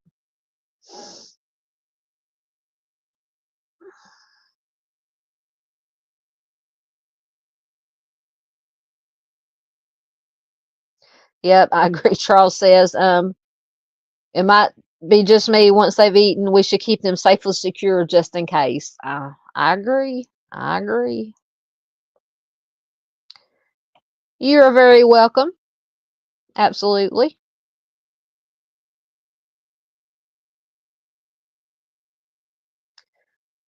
No, Charles says, I think I need to read less true crime everywhere I see offenders now. No, I'm the same way. Because I mean, if I'm home, if I'm not trying to binge watch one of my shows on that I have either DVR'd or on streaming, I've got it on either true crime shows that I've got DVR'd or watching ID channel. And Mom will come in and say, "Are you watching that stuff again?" Yeah. But she'll sit and watch the first 48 with me. We record that. We watch that together. So anyway, yeah, it's just, but I think we all do, and we need to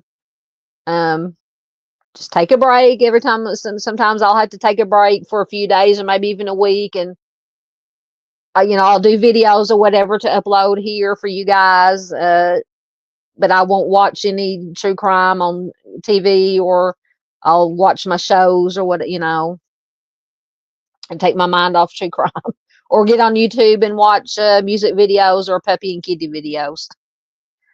Sometimes you got to take a break, or you'll go cuckoo. Even more cuckoo than I already am.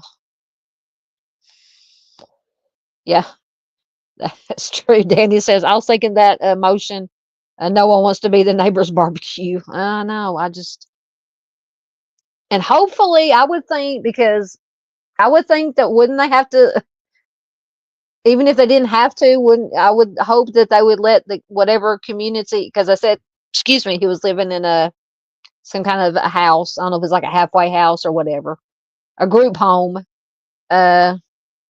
Hopefully they let anybody who lives in that general vicinity know, hey, just so you know, we have a former cannibal in the area. Charles says, but if it makes you feel better, the Kobe cannibal has been good. We think like 6 years. Oh, goodness. And I don't know if I'm pronouncing it right, Asiya Sagawa.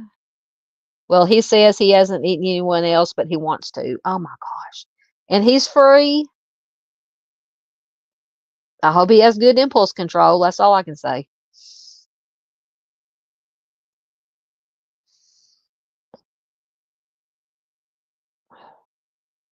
Charles, Charles is giving, why do you have to got to get fingerprints Monday? Oh, goodness.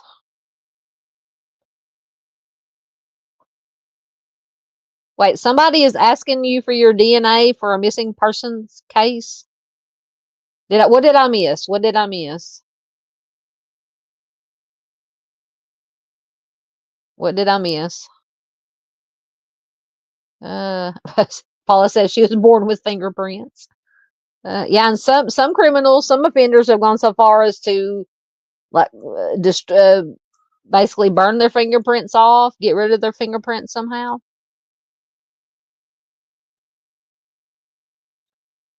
I must have missed something. I might have to go back and rewatch the chat. Yeah, going back to Caitlin's case, Sunday says that is wild that the house burned down. Yeah, I don't think that was an accident, just my opinion. And that the Crystal, the father's girlfriend, was in there. I wonder now, once again, try not to get too graphic, but if she burned up in the fire, depending on how badly she was burned, I wonder if they could tell if she was deceased before the fire started. Now, if she was deceased before the fire started, yeah, there's definitely something going on. Something is afoot at the Circle K, but I still think something is afoot anyway.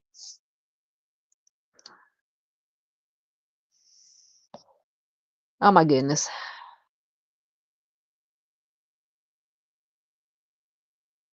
Why? Who is asking for your fingerprints and your DNA? Oh, by the way, how is your nephew, Charles? Seriously, your nephew. Dandy asked Charles if we need to start a defense fund for him. Far's got red flags. Okay, so Charles says they found the missing person alive and well, so I'm safe. Did you know the missing person? Is that why? Why? Good Lord, man.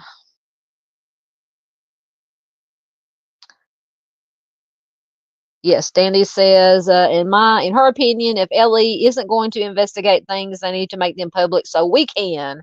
Yes. Well, I will qualify that by saying responsible people, not you guys know what I'm talking about. Some of the Looney Tunes on social media. Oh goodness. Charles says never get interrogated for homicide. Not a fun afternoon. Oh my God. I'm gonna have to have you come on here to talk about to figure out what you're talking about with this. Oh, Lordy mercy.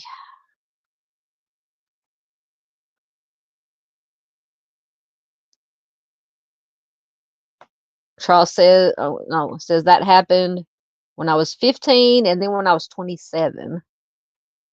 Says, don't mind my humor. It's pretty messed up. You all will hear about it soon enough. Okay, so you're not a suspect. You're a witness. Okay. Hey, Jammer. Good to see you. Going back to West Memphis 3. Says Damien is still weird regardless. Oh, I agree. I'm not a fan of Damien. I'm not a fan of any of the three, but yeah, Damien is definitely not done himself, in my opinion, not done himself any favors in the years while he was in prison and after they got released, and then after things that he's done after. I mean, each to their own, but still, he's definitely played it up and got himself a lot of fame and probably money. So yeah, I'm definitely not a Damien Echols fan. Yes, we're going to definitely need a Charles week. Yes. But welcome, Jammer. Good to have you here.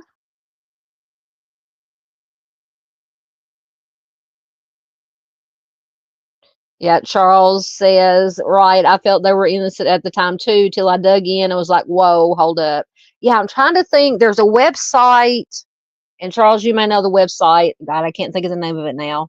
But it's basically got every public document, court documents, pictures, crime scene photos. I don't think it doesn't have any of the boys, or if they do, they're blurred out.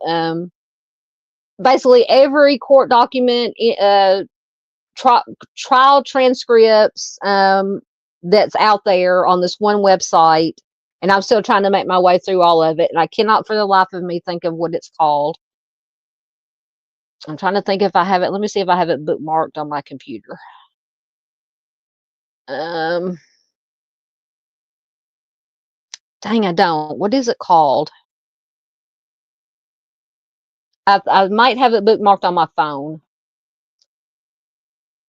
but it's just, and the name of the website doesn't have anything. It doesn't say anything about West Memphis 3, but it's got a lot. I mean, just like I said, everything possible. And then you can also, there's a good site called I'll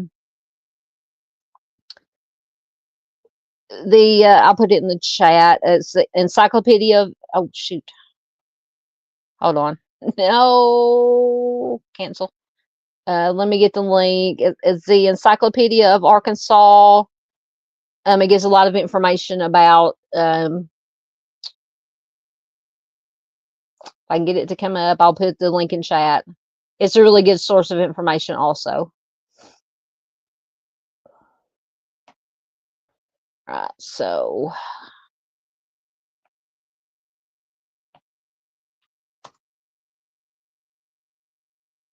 make sure it got in there. Whoa, lots of comments. Hold on. It should show up. Yep, there it is. That is the from the Encyclopedia of Arkansas, the West Memphis 3. Trying to see if there's anything else that I had bookmarked. I wish I had bookmarked that other site. I'll find it. I'll find it. I'll try to find it by the time we do the Wednesday or Thursday when we do the live stream. But yeah, I'm like you, Charles. You look at something on one side and say, yeah, they're maybe innocent, and then you look at something on the other side and that's, yeah. Because I found everything, obviously, that has come out publicly with all the every documentary, starting with the Paradise Lost trilogy, all the other documentaries. There's West of Memphis. There's a bunch of other stuff. All the interviews of the Innocence Project, all the celebrities that got involved, obviously slanted towards them being innocent. That's all you ever hear about. So I think that's what feeds into a lot of, just, lay people like us or me or, saying, oh, well, yeah, if I just only watched that, oh yeah, I would definitely think they were innocent. But then you got to look at the other side too, and you know. So yeah, I've seen, someday, like I said, I said I don't care who did it. I mean, I care who did it, but if it's them or not them, I just want to know for the boys, justice for the boys, for the families. Test that damn evidence. Oh, guys. Oh, Far's probably already gone, but Far said, night, guys, got to head off. Stay safe, live and light all. Absolutely, Far. Thank you. I'm still about 20 minutes behind in comments. Yep, Dandy says it's the state's burden. Sorry, my hair's. It's the state's burden to prove a case. If everyone involved, don't follow protocol, it's a violation of rights. We all deserve due process. Absolutely. Absolutely. I agree.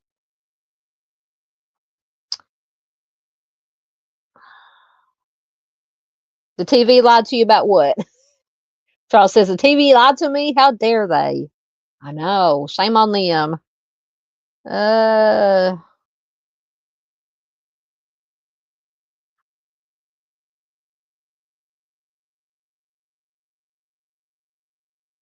Yep, and with the Alford plea, yep, Charles says agree, but anyone saying they're innocent, that's not an Alford plea. They took what they took says, yeah. And I still don't, I mean, I understand what an Alford plea is. Basically, they pled guilty but maintain their innocence. And I've always questioned if the state thought that, they said, they're guilty. We have all this basically circumstantial evidence. If we took them to trial, we could convict them or whatever. But if they thought that, why would they give them the Alford plea? That's just always been my question. Unless they secretly, behind closed doors said, if this were to ever go to trial again or whatever, however that would work, they would not be convicted. So we're just going to do the Alford plea and just let it be done with. I don't know.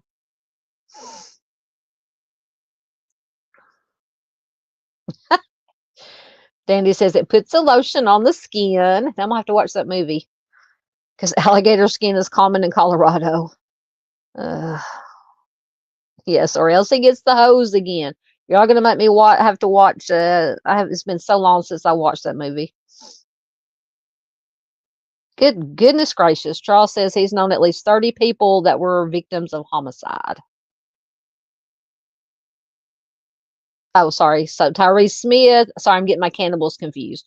Tyrese Smith is a Connecticut cannibal. Okay.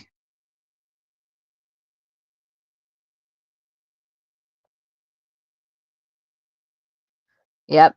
Paula says there's still a lot that we don't know about the West Memphis 3 case. I wholeheartedly agree. There's something somewhere. I mean, there's somebody knows something and they're just not saying something. That's my opinion. Jap Jammer says, Paula, same here. I'm not convinced either way. See, that's the way I am. I usually, not really jokingly say, but it depends on what side of the bed I get up on in the mornings if I think they're guilty or innocent. It's I go back and forth. I mean, I could, like I said, looking at both arguments, I could find, for, yes, they're guilty or no, they're not guilty. So I don't know. Because one of the things, hold on one second.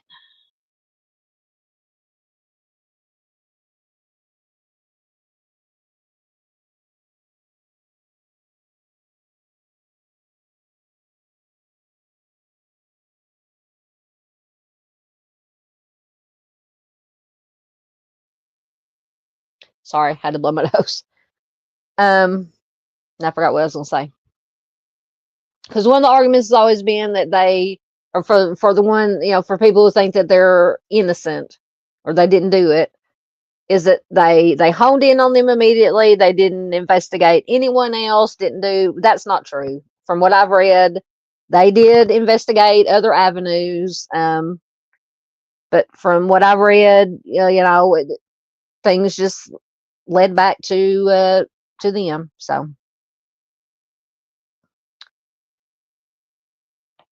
yep. Charles says the evidence isn't going to help us if it's Hobbs or the other stepdad. Yeah.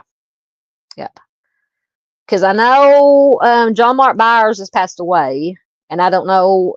I'm assuming Terry Hobbs is still alive, but I don't know where he's at.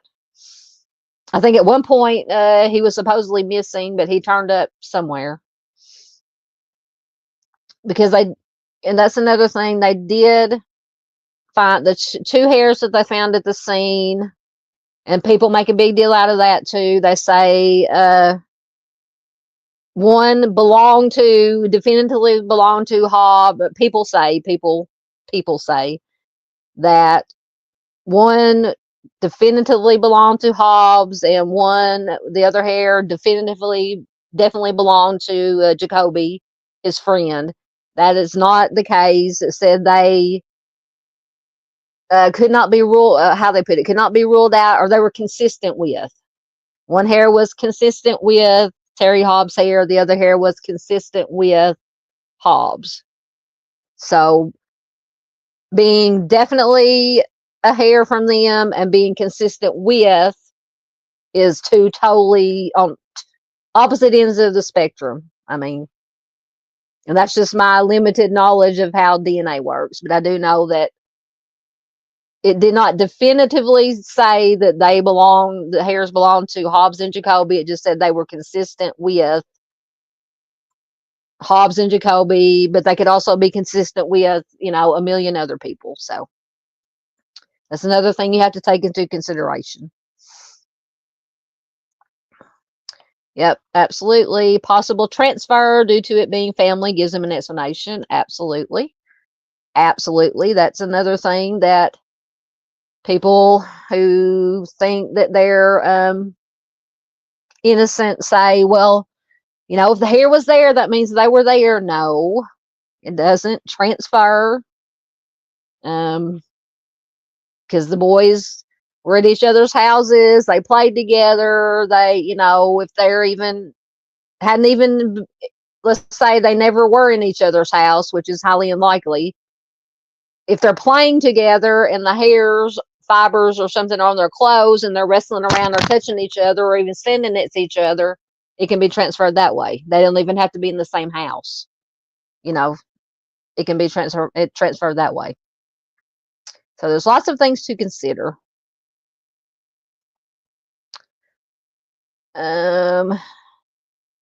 Charles says, so unless DNA is found of a new suspect, Eccles and them can POD? What?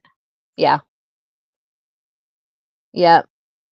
It all depends. That's why I want them to test that DNA.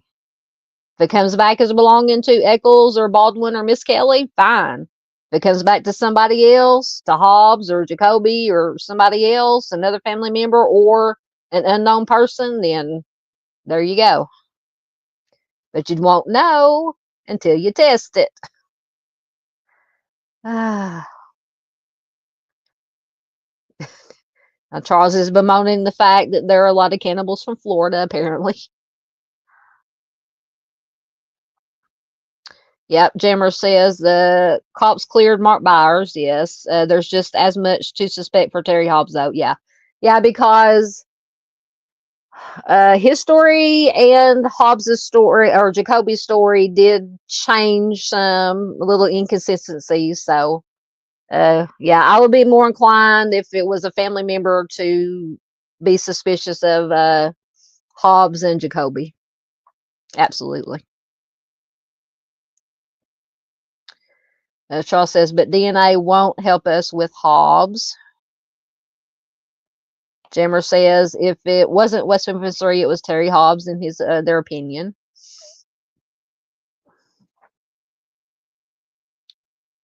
So why are you saying, I'm confused again, that DNA won't help us with Hobbs? Oh, that's right, because of the transfer. Never mind. I had a brain fart, sorry.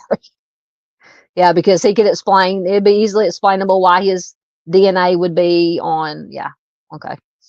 Gotcha. Yep, and then we got the Mr. Bojangles or a trucker. To me, that's another thing that in my opinion, the local police force there screwed up on is they had, and even if this Mr. Bojangles didn't have anything to do with West Memphis 3, you had the this gentleman, a black gentleman that came into the Mr. Bojangles restaurant all bloody. I think he had a cast on his arm, maybe. And went into one of the bathrooms and was in there forever. And supposedly there was blood smeared on the walls. They called the one of the restaurant manager or somebody called the police. One police showed up, didn't even come in, went to the drive-through basically, and took a report and left. They didn't go in, and I can't remember, somebody might have to remind me. They either did not even come back to take any swabs of the blood or pictures of the scene in the bathroom, or it was like days later.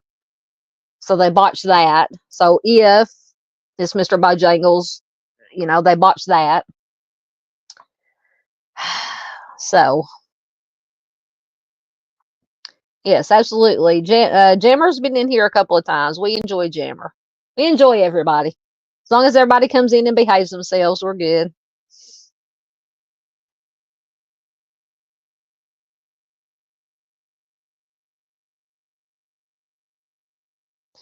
Charles says, in his opinion, the crime and profile tells me the right killers are free now.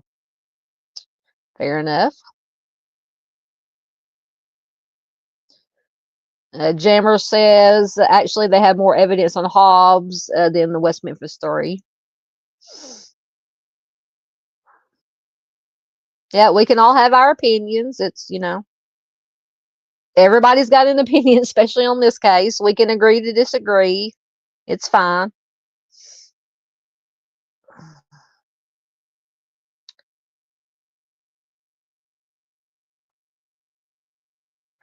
Yeah, Dandy says, it's astounding how varying the sentences are for various crimes depending on the state.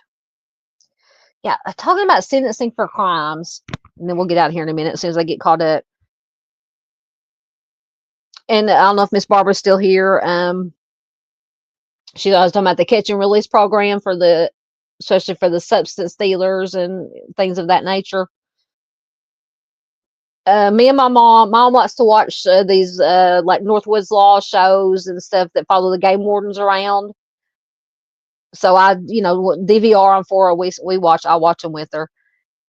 I have seen people who, illegally taken deer, which is, yes, it's a crime. It should be punished. But I've seen people commit offenses as related to game and fish, get more time or get harsher penalties, fines, sentences than somebody who is dealing drugs.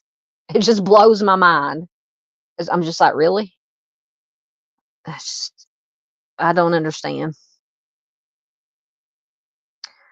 Thanks, Charles. I'm telling you, I have nightmares about cannibals tonight.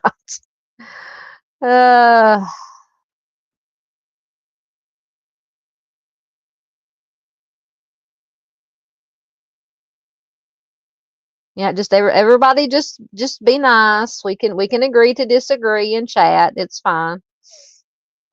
Nobody is going to agree on everything.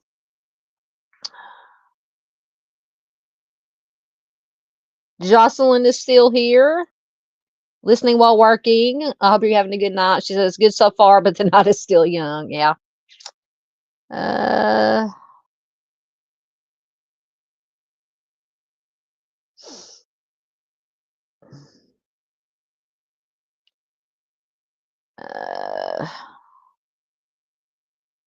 All right, guys, let's just calm down a little bit. We're good. Everybody's good here. We can have our opinions, but let's not argue. Oh, Echoes is back. You're not blocked. You're not blocked again. Or he was back. I'm about still 20 minutes behind in comments.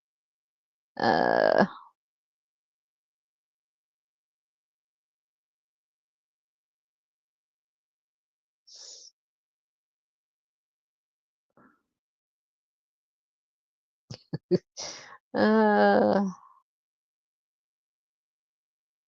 let's see. Oh, is that the one that ate the guy's face ate the guy's face off? Okay, that was just horrible. Rudy Eugene, was that his name? Oh, I do too. Miss Paula says I love watching music videos. Yep, I have to get on there and watch my either my 80s hair bands or my 90s grunge or whatever, or some oldies, some 60s, 50s, even whatever I'm in the mood to watch. Yes. Brian, which anybody who's just come in echoes, Brian is my brother. So don't block him, anybody. he accidentally got blocked by Miss Doodle earlier, but that's okay. She didn't know. Yeah, Brian says, I like the first 48 from Memphis. Oh, I love those because I can say, hey, I've almost been shot on that street. I know. We used to go down there back in the day all the time. Down to Bill Street and over to wrestling. We used to go to concerts, to wrestling events. Yeah. We haven't been over there in years. I don't know if I would want to go over there anymore. It's just, and apparently I read something came up on, let me get a drink on, I don't know, my Google notification or some kind of notifications. Like I get like 20,000 notifications on my phone. That apparently a couple nights ago, what we call the Memphis Bridge, the main bridge going crossing over the Mississippi, got shut down because somebody was filming a music video or something, and it wasn't like a professional thing. It was just some people decided to shut down the bridge so they could film a music video, and it just caused all kinds of a shitstorm and chaos. It was crazy. Oh. But yeah, I like that. Yeah, I've almost been shot on that street. I would like to go back down. The last time I was in Memphis was a few years ago when me and Brandy and some of her friends went over to see the New Kids on the Block, the mixtape tour where they had all the New Kids and Debbie Gibson and Salt and Pepper and all those. That's the last time I've been to Memphis, I believe. Oh, you made it home from work. Good to hear. Good to know.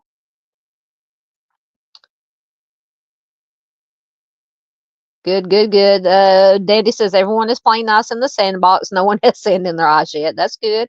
Like I said, all opinions are welcome here. Just be respectful of each other and agree to disagree. We don't have to agree on everything. We can have nice adult conversations. Absolutely.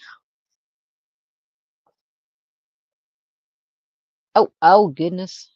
Almost took myself out of the studio. We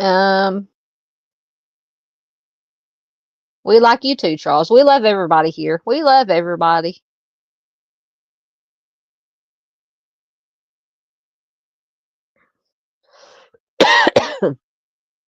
Oh, okay. Hold on.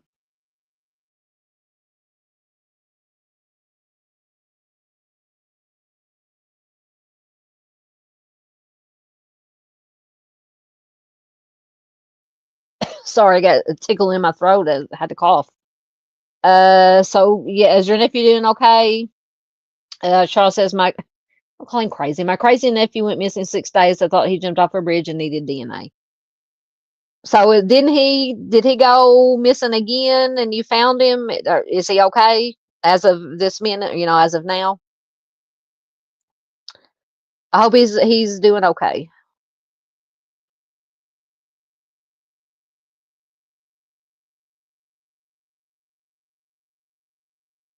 Okay, so I got you. Yeah, the medical examiner. I apologize for the. Hold on.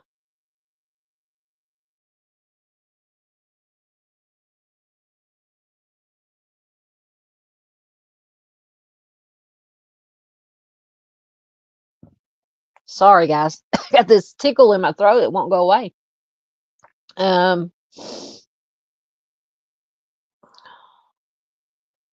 Charles says I'm answering my own questions. I do that a lot. I answer my own questions, I guess, and I give long-winded explanations for something simple. Something should be that should be simple.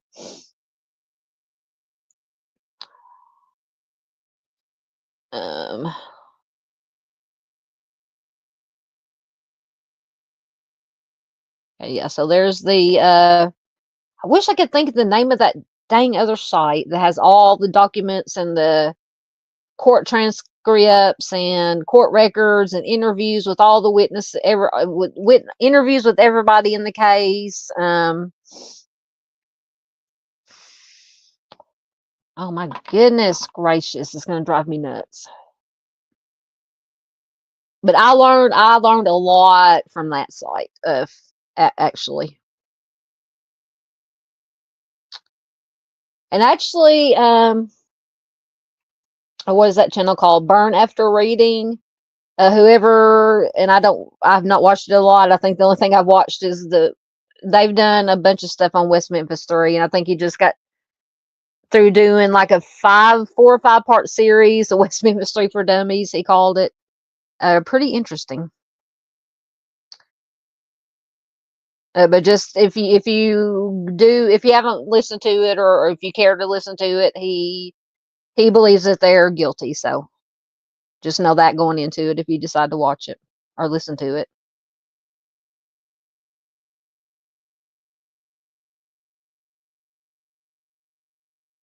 Oh, I don't claim to be a I just try to use my little bit of thinking skills that I might have left in my brain to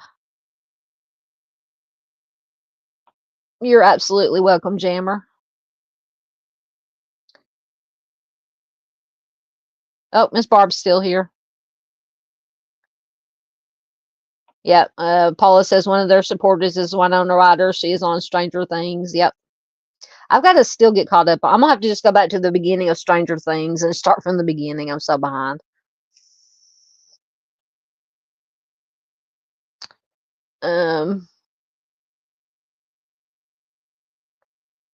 Yeah, I don't think they were railroaded. Now, at first, when like I said, back in the day, when the only thing you had to go on was, basically like I said, the Paradise Lost, HBO documentaries that were obviously slanted towards their innocence. I was like, yeah, man, they railroaded them. They honed in on them because supposedly was it Damien's parole officer or some kind of I can't remember his name. He's the one that actually found the body, or found the shoe that led to finding the bodies. He basically said, well, Damien's gone and killed somebody. But I mean, they weren't railroaded. They did have a lot of stuff. They did investigate. Now, they weren't perfect, admittedly. Admittedly, in my opinion, the main thing they botched was the crime scene. I think a lot of evidence was lost in the crime scene. Once again, that's just my opinion. But yeah, I don't. The more I've read of everything, they weren't railroaded. They, you're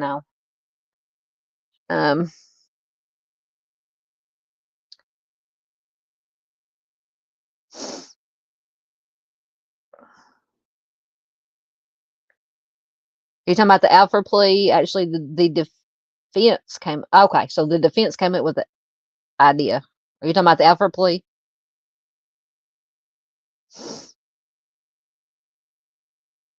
And that's true. Paula has a point. It said no, not true, but it doesn't make them killers. That's true.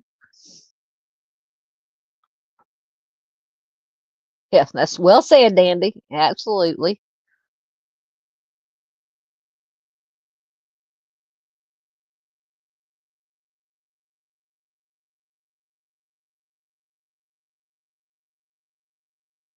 Yeah, Jammer says, and once you take a plea, you cannot appeal. At least that's the rule in Arkansas. Yeah. And I think, once again, if I'm remembering correctly, it's been a long time since I've deep dove into, studied up a lot on the case. I think one of the things they put into the plea was that they could not sue the state for wrongful convict for whatever. They couldn't sue the state for anything.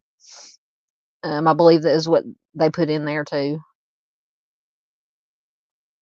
Yeah, I'm the same. Straw says, I don't know if they're guilty or not. I'm with you. Charles says, I do know there was sufficient cause and reason for their arrest.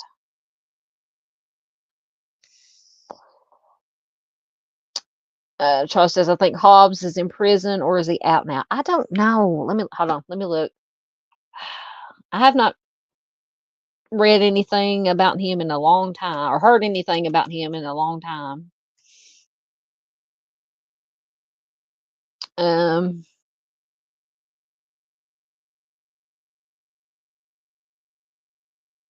Well, apparently he's got a book. He from 2019. More from Terry Hobbs on his book and music. On Amazon, Box Full of Nightmares, Terry Hobbs' personal memoirs. Interesting.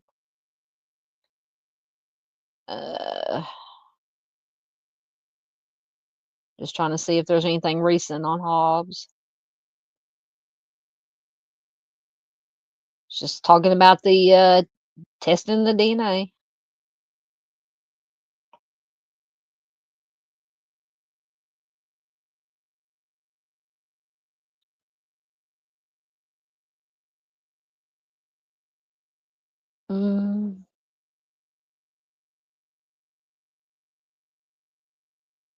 I'm not seeing anything recent. Recent that's come out recent about what he's up to. Hey, Jody Walters, good to see you here again. I hope you're doing well. Good to have you here. Are you talking about Hobbs? Paula says he likes to pop up on some YouTube channels. Yes, the hairs were found in the bindings and the shoelaces of, yes. Well, some of the hairs were found in the bindings, and then supposedly some hair was found on like I think a tree stump that was close to where the boys were found. But yes, there was hair that was found in the bindings. Absolutely. Okay, I don't know what you're referring to, but thank you. You're welcome. I'm so behind in comments.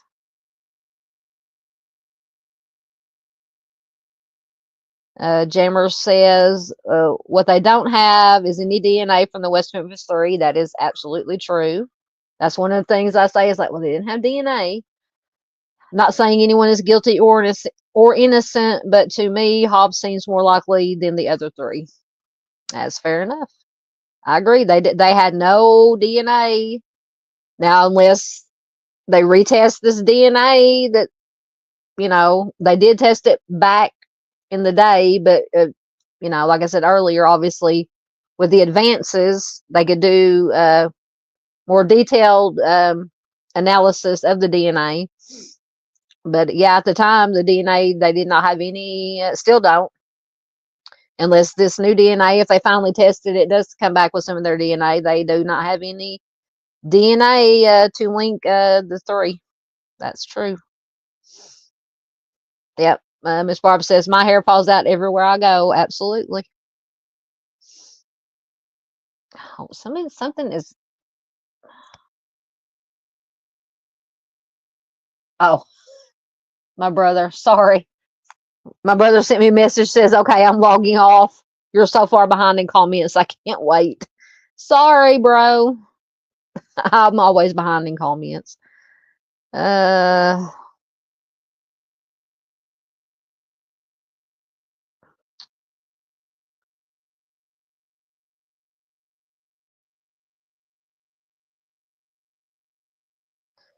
Charles says, in only 13% of cases does a killer leave their DNA. Yes, he was. Jammer says Hobbs was abusive and jealous. Yes, he was known to be abusive. Absolutely.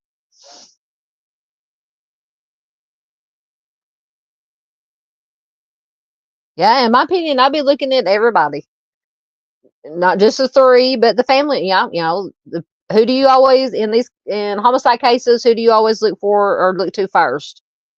Closest people to them, family members, parents, siblings, anybody in the close circle. So yeah, I would definitely look at everybody. Look at Hobbs. I would look at all the parents, all the step parents, everybody. Everybody should be looked at. Yep, absolutely. Jammer says a neighbor saw the boys with Hobbs that night. Yes.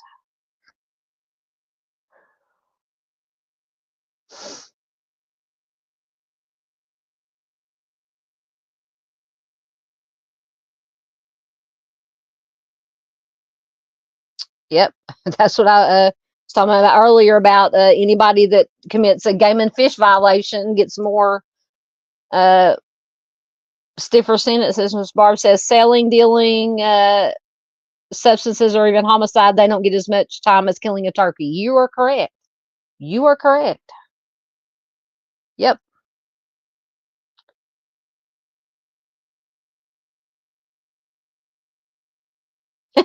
I might not have it tested. Thank you, Danny. Yeah, Danny says, if you haven't already, go show some love for the channel. Go leave DNA on that like. She won't have it tested. Or will I? Okay. I won't. There's Mom. Hey, Sunshine, how are you doing? I'm still behind. Oh, God, I'm still so behind. I'm trying to get caught up. Good to have you here. Please do check out Mind of Monsters. She is fantastic. She had a live stream earlier. I'm going to have to be replay crew. Mom is fantastic.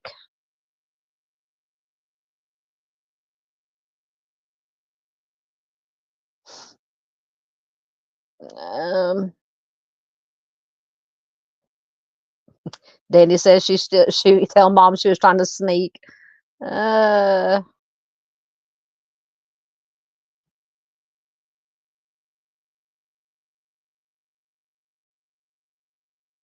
Paula said, who was the artist? I must have missed something.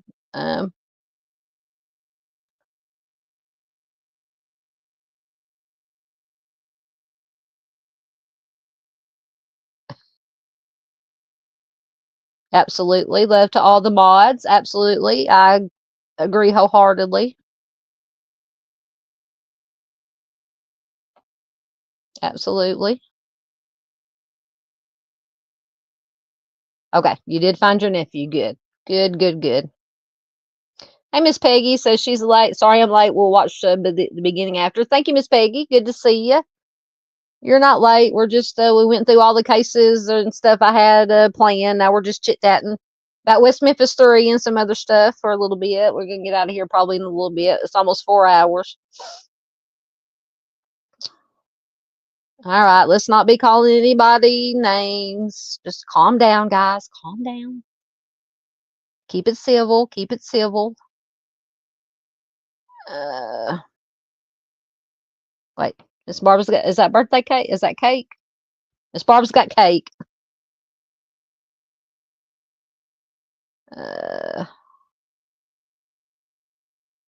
Oh, Doodle was still here. She was. Who is doing TBIS?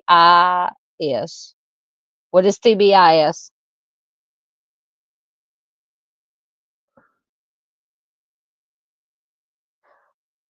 Oh, you're talking about Burn After Reading? I think that's quality. So I've tried to watch his videos.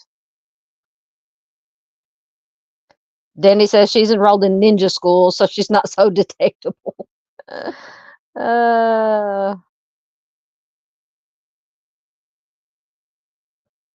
Yep, everybody just be calm, just be nice, be respectful. We can agree to disagree.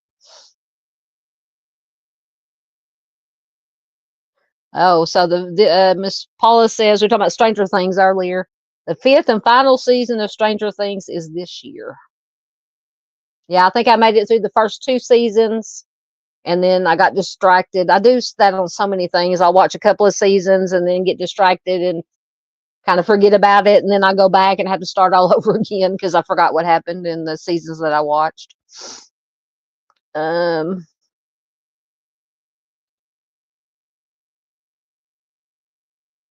Jammer wants to know if anyone believes in ghosts. I think there are things out there that we don't understand. Absolutely. Yes, Paula says the victims' families can sue. Yes.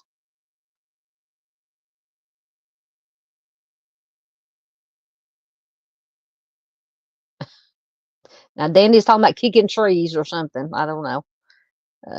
Charles says, yes, he's seen them as a kid. That's another thing. Besides true crime, I love anything paranormal, cryptid. I know Mom does too. Sunshine does too. Paranormal, cryptid, cryptozoology, anything weird, I love.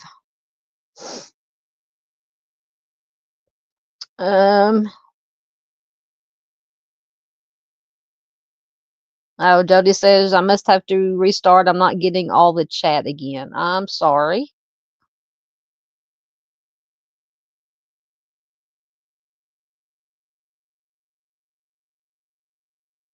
Paula says she's having fun.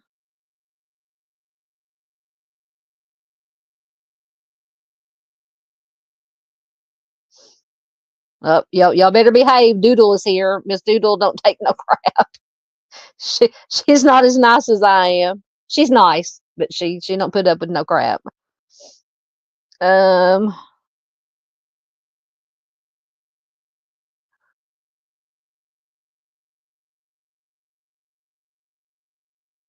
we don't be threatening anybody.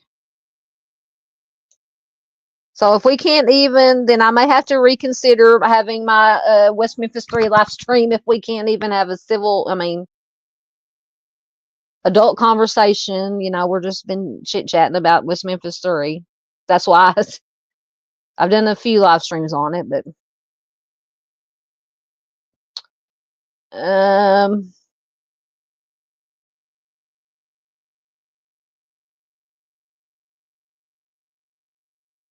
Jody's back. Jody made it back. Welcome back, Jody.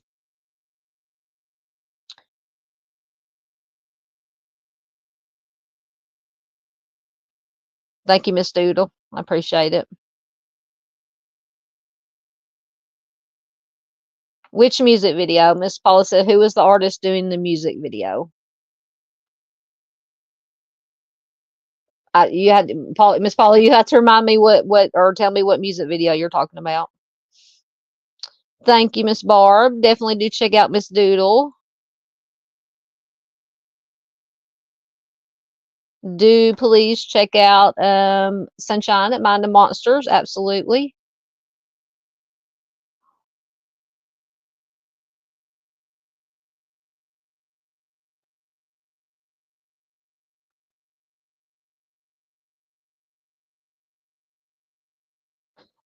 I knew you were going to say that. Mom says a Bigfoot is her spirit animal. Yep.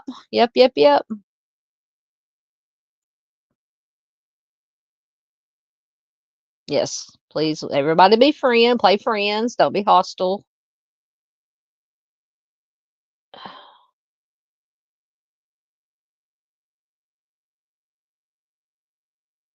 I understand, Jammer. I understand. Doodle's got my back. Doodle's taking up my slack. As usual, you guys take up my slack. Oh, we know that. It's fine. It's okay. You're fine. You're fine. You've been in here. You've been in here before. It's fine. Just everybody be nice. Everybody be nice. Oh, okay. I got you, Paul. The video that shut down the bridge. It didn't say. I think it was basically just some wannabe musician filmmakers that it wasn't any professional, anybody you would have heard of. Because they showed it on the news or something. I watched the video clip. They showed just a little clip, and it looked like kids want to be video makers, want to be musicians, and they just decided they could just shut down the river bridge, the Memphis bridge, and make their little music video. So, and I don't know, I can't remember how long they said it was shut down before I think it was for a pretty good while before the police finally got out there, because I mean I can't remember what interstate it runs, but it's the main, we've always called it the Memphis Bridge. It's the new bridge. There's an old bridge and a new bridge, but it's the main bridge that goes over the Mississippi. Very heavily traveled, trafficked, always busy. So it caused a lot of problems, a lot of backups. So it took them a hot minute to get everything cleared out.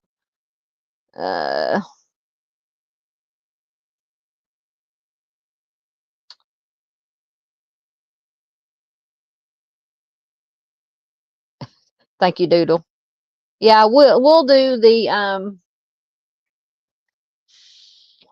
this week, if I can get my site together and get everything together. We'll look at the Jesse Miss Kelly. Like I said, the Dan Stidham's got the book out. We'll take a look at his interview he did about 3 weeks ago about the book, and look at his theories, and then take a look at some of Jesse's background and some stuff that happened in his trial. And I will find that dang website that you can get all the good court documents and everything off of.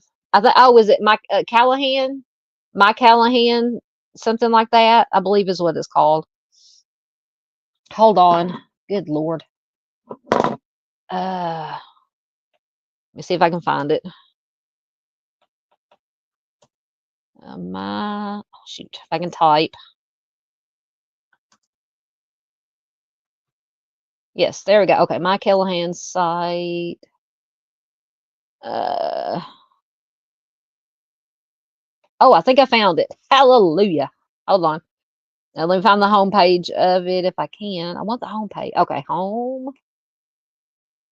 Yes, callahan.mysite.com. All right, hold on. I'll put it in the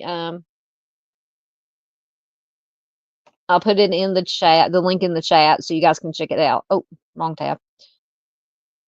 Oh, dadgummit.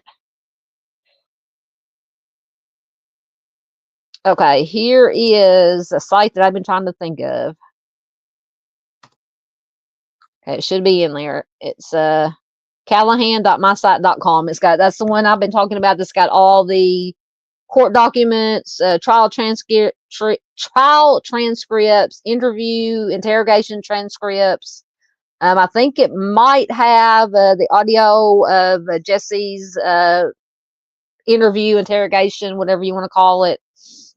But that is it. It's well worth taking a look at, in my opinion.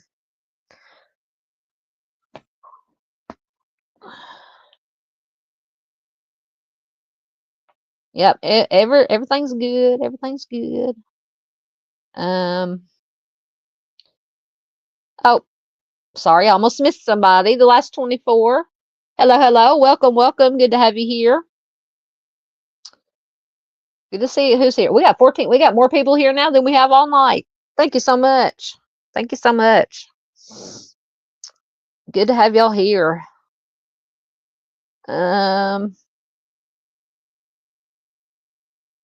Yeah. Miss Peggy says, yep, Doodlebug is a sweetheart, but wouldn't want to be on her bad side. 100. Thank you. Miss Barb has got Miss Paula's link in.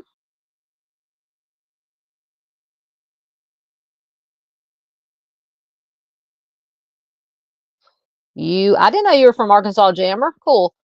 Jammer says, I don't know everything about the West Memphis 3, and I am from that part of Arkansas. There was a lot of corruption in this state back then. We will probably never know everything. That is it in a nutshell. Absolutely. There has been, not just in the West Memphis 3 case, but in general in Arkansas, what can you list? You got the West Memphis 3 case. You got the Boys on the Tracks case. We have done a live stream about that, about the Boys on the Tracks. So much stuff. So much corruption. Absolutely. You are correct, Jammer.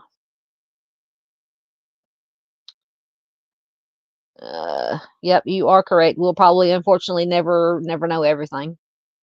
You're correct.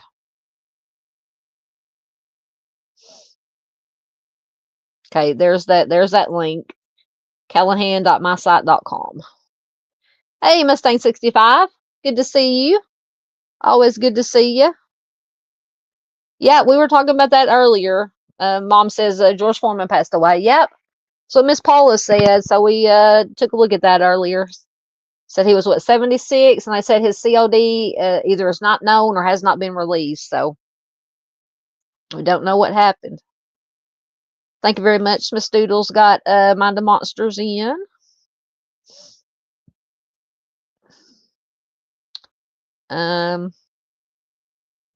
There's Dave.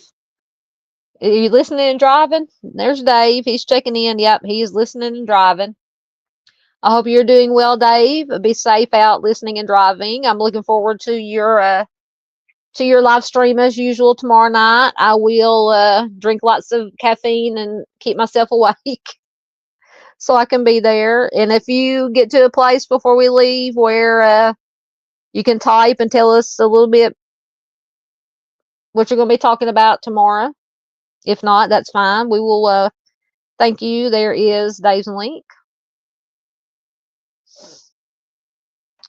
Thank you so much. It's a pleasure having you here.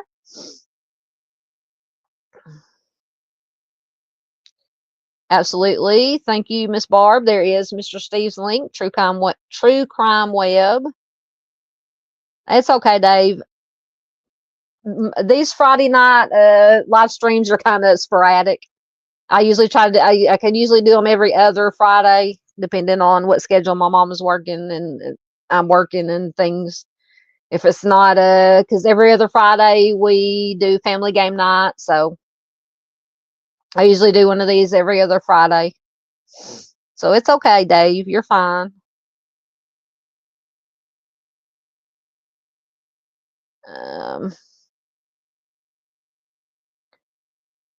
You're not dumb. I've heard of them. Jody says, I may be dumb, but what are earwigs? I've heard of them, but I don't know exactly what they are.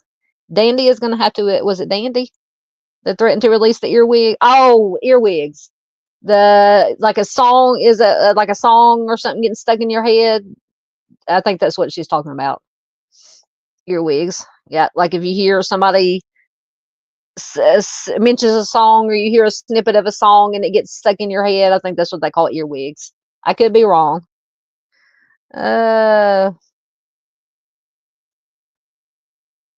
Dave's laughing at something.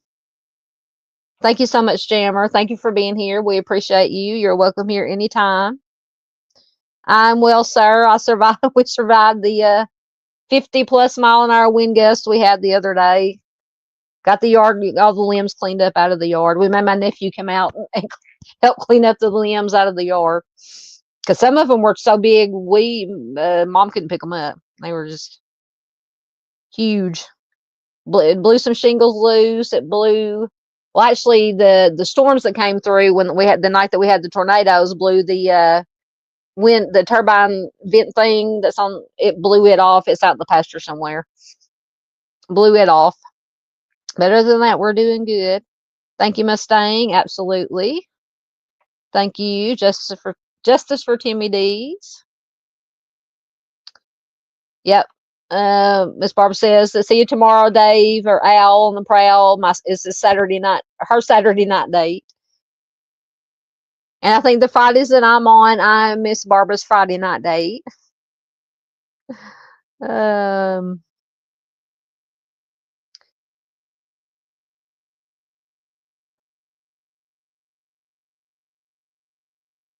Dave says, been chasing a rat all night. I mean, an owl's got to eat. Oh, goodness. Dave is chasing rats.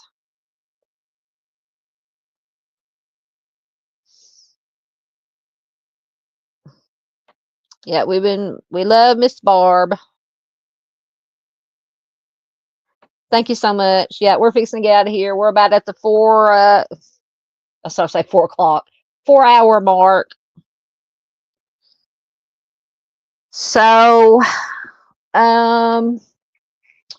Monday, as always, we will have our Missing Person Monday live stream, and I believe I said what New York is next. We're going to be doing New York. Wednesday or Thursday, we'll do hopefully the West Memphis 3 live. I have some video. I have a video that's gonna upload, be available tomorrow. An unsolved homicide from Tennessee, an old one from the 1970. I want to say 78, but don't quote me on that. So I'll be on the lookout for that. It should be available, viewable at 9 a.m. Central Time in the morning.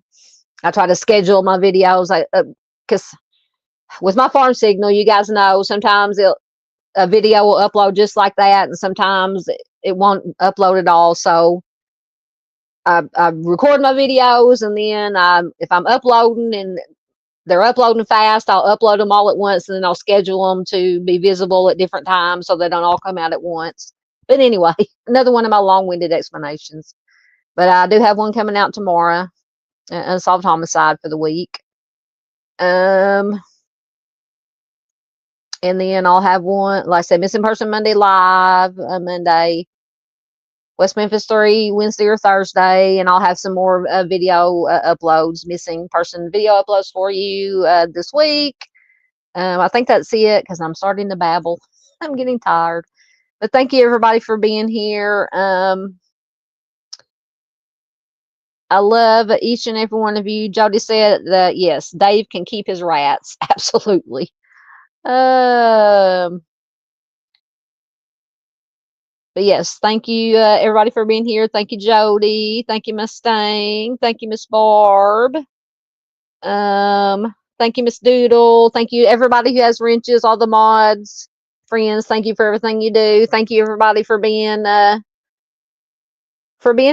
and mostly keeping things good. Everybody's good. We're good.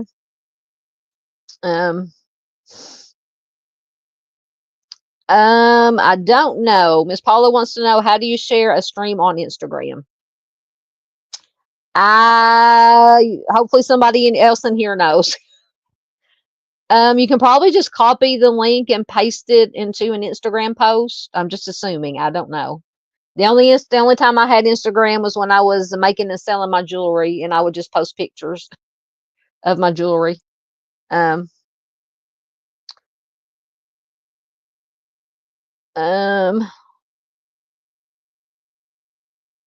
Dandy says Sundays should be a smash up Sunday release. Thank you, Miss Barb. Always a pleasure having Miss Barb here. Absolutely. Yes, Mom says make good choices. Absolutely.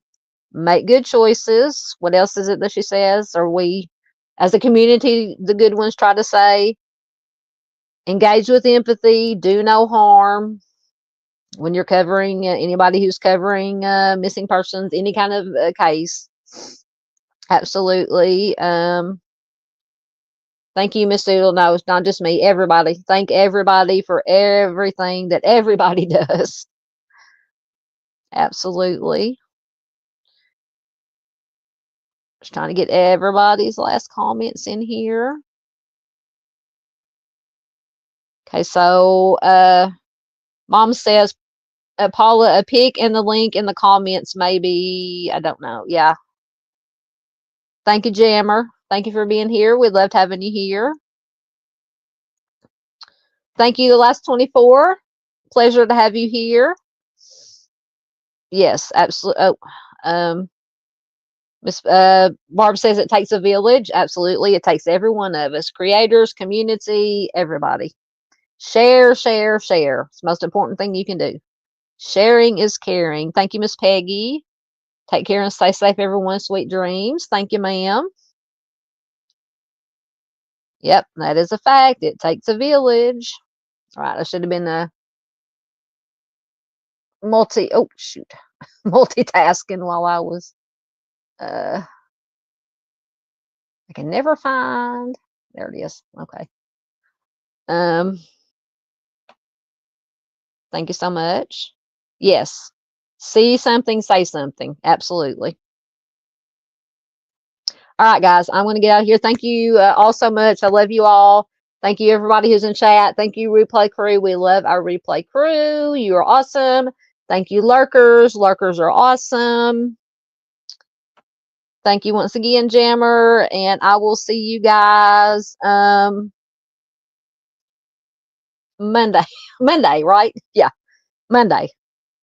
Take care. Until then, take care of yourselves. We don't have to be paranoid. Just be aware. Always be aware of your surroundings.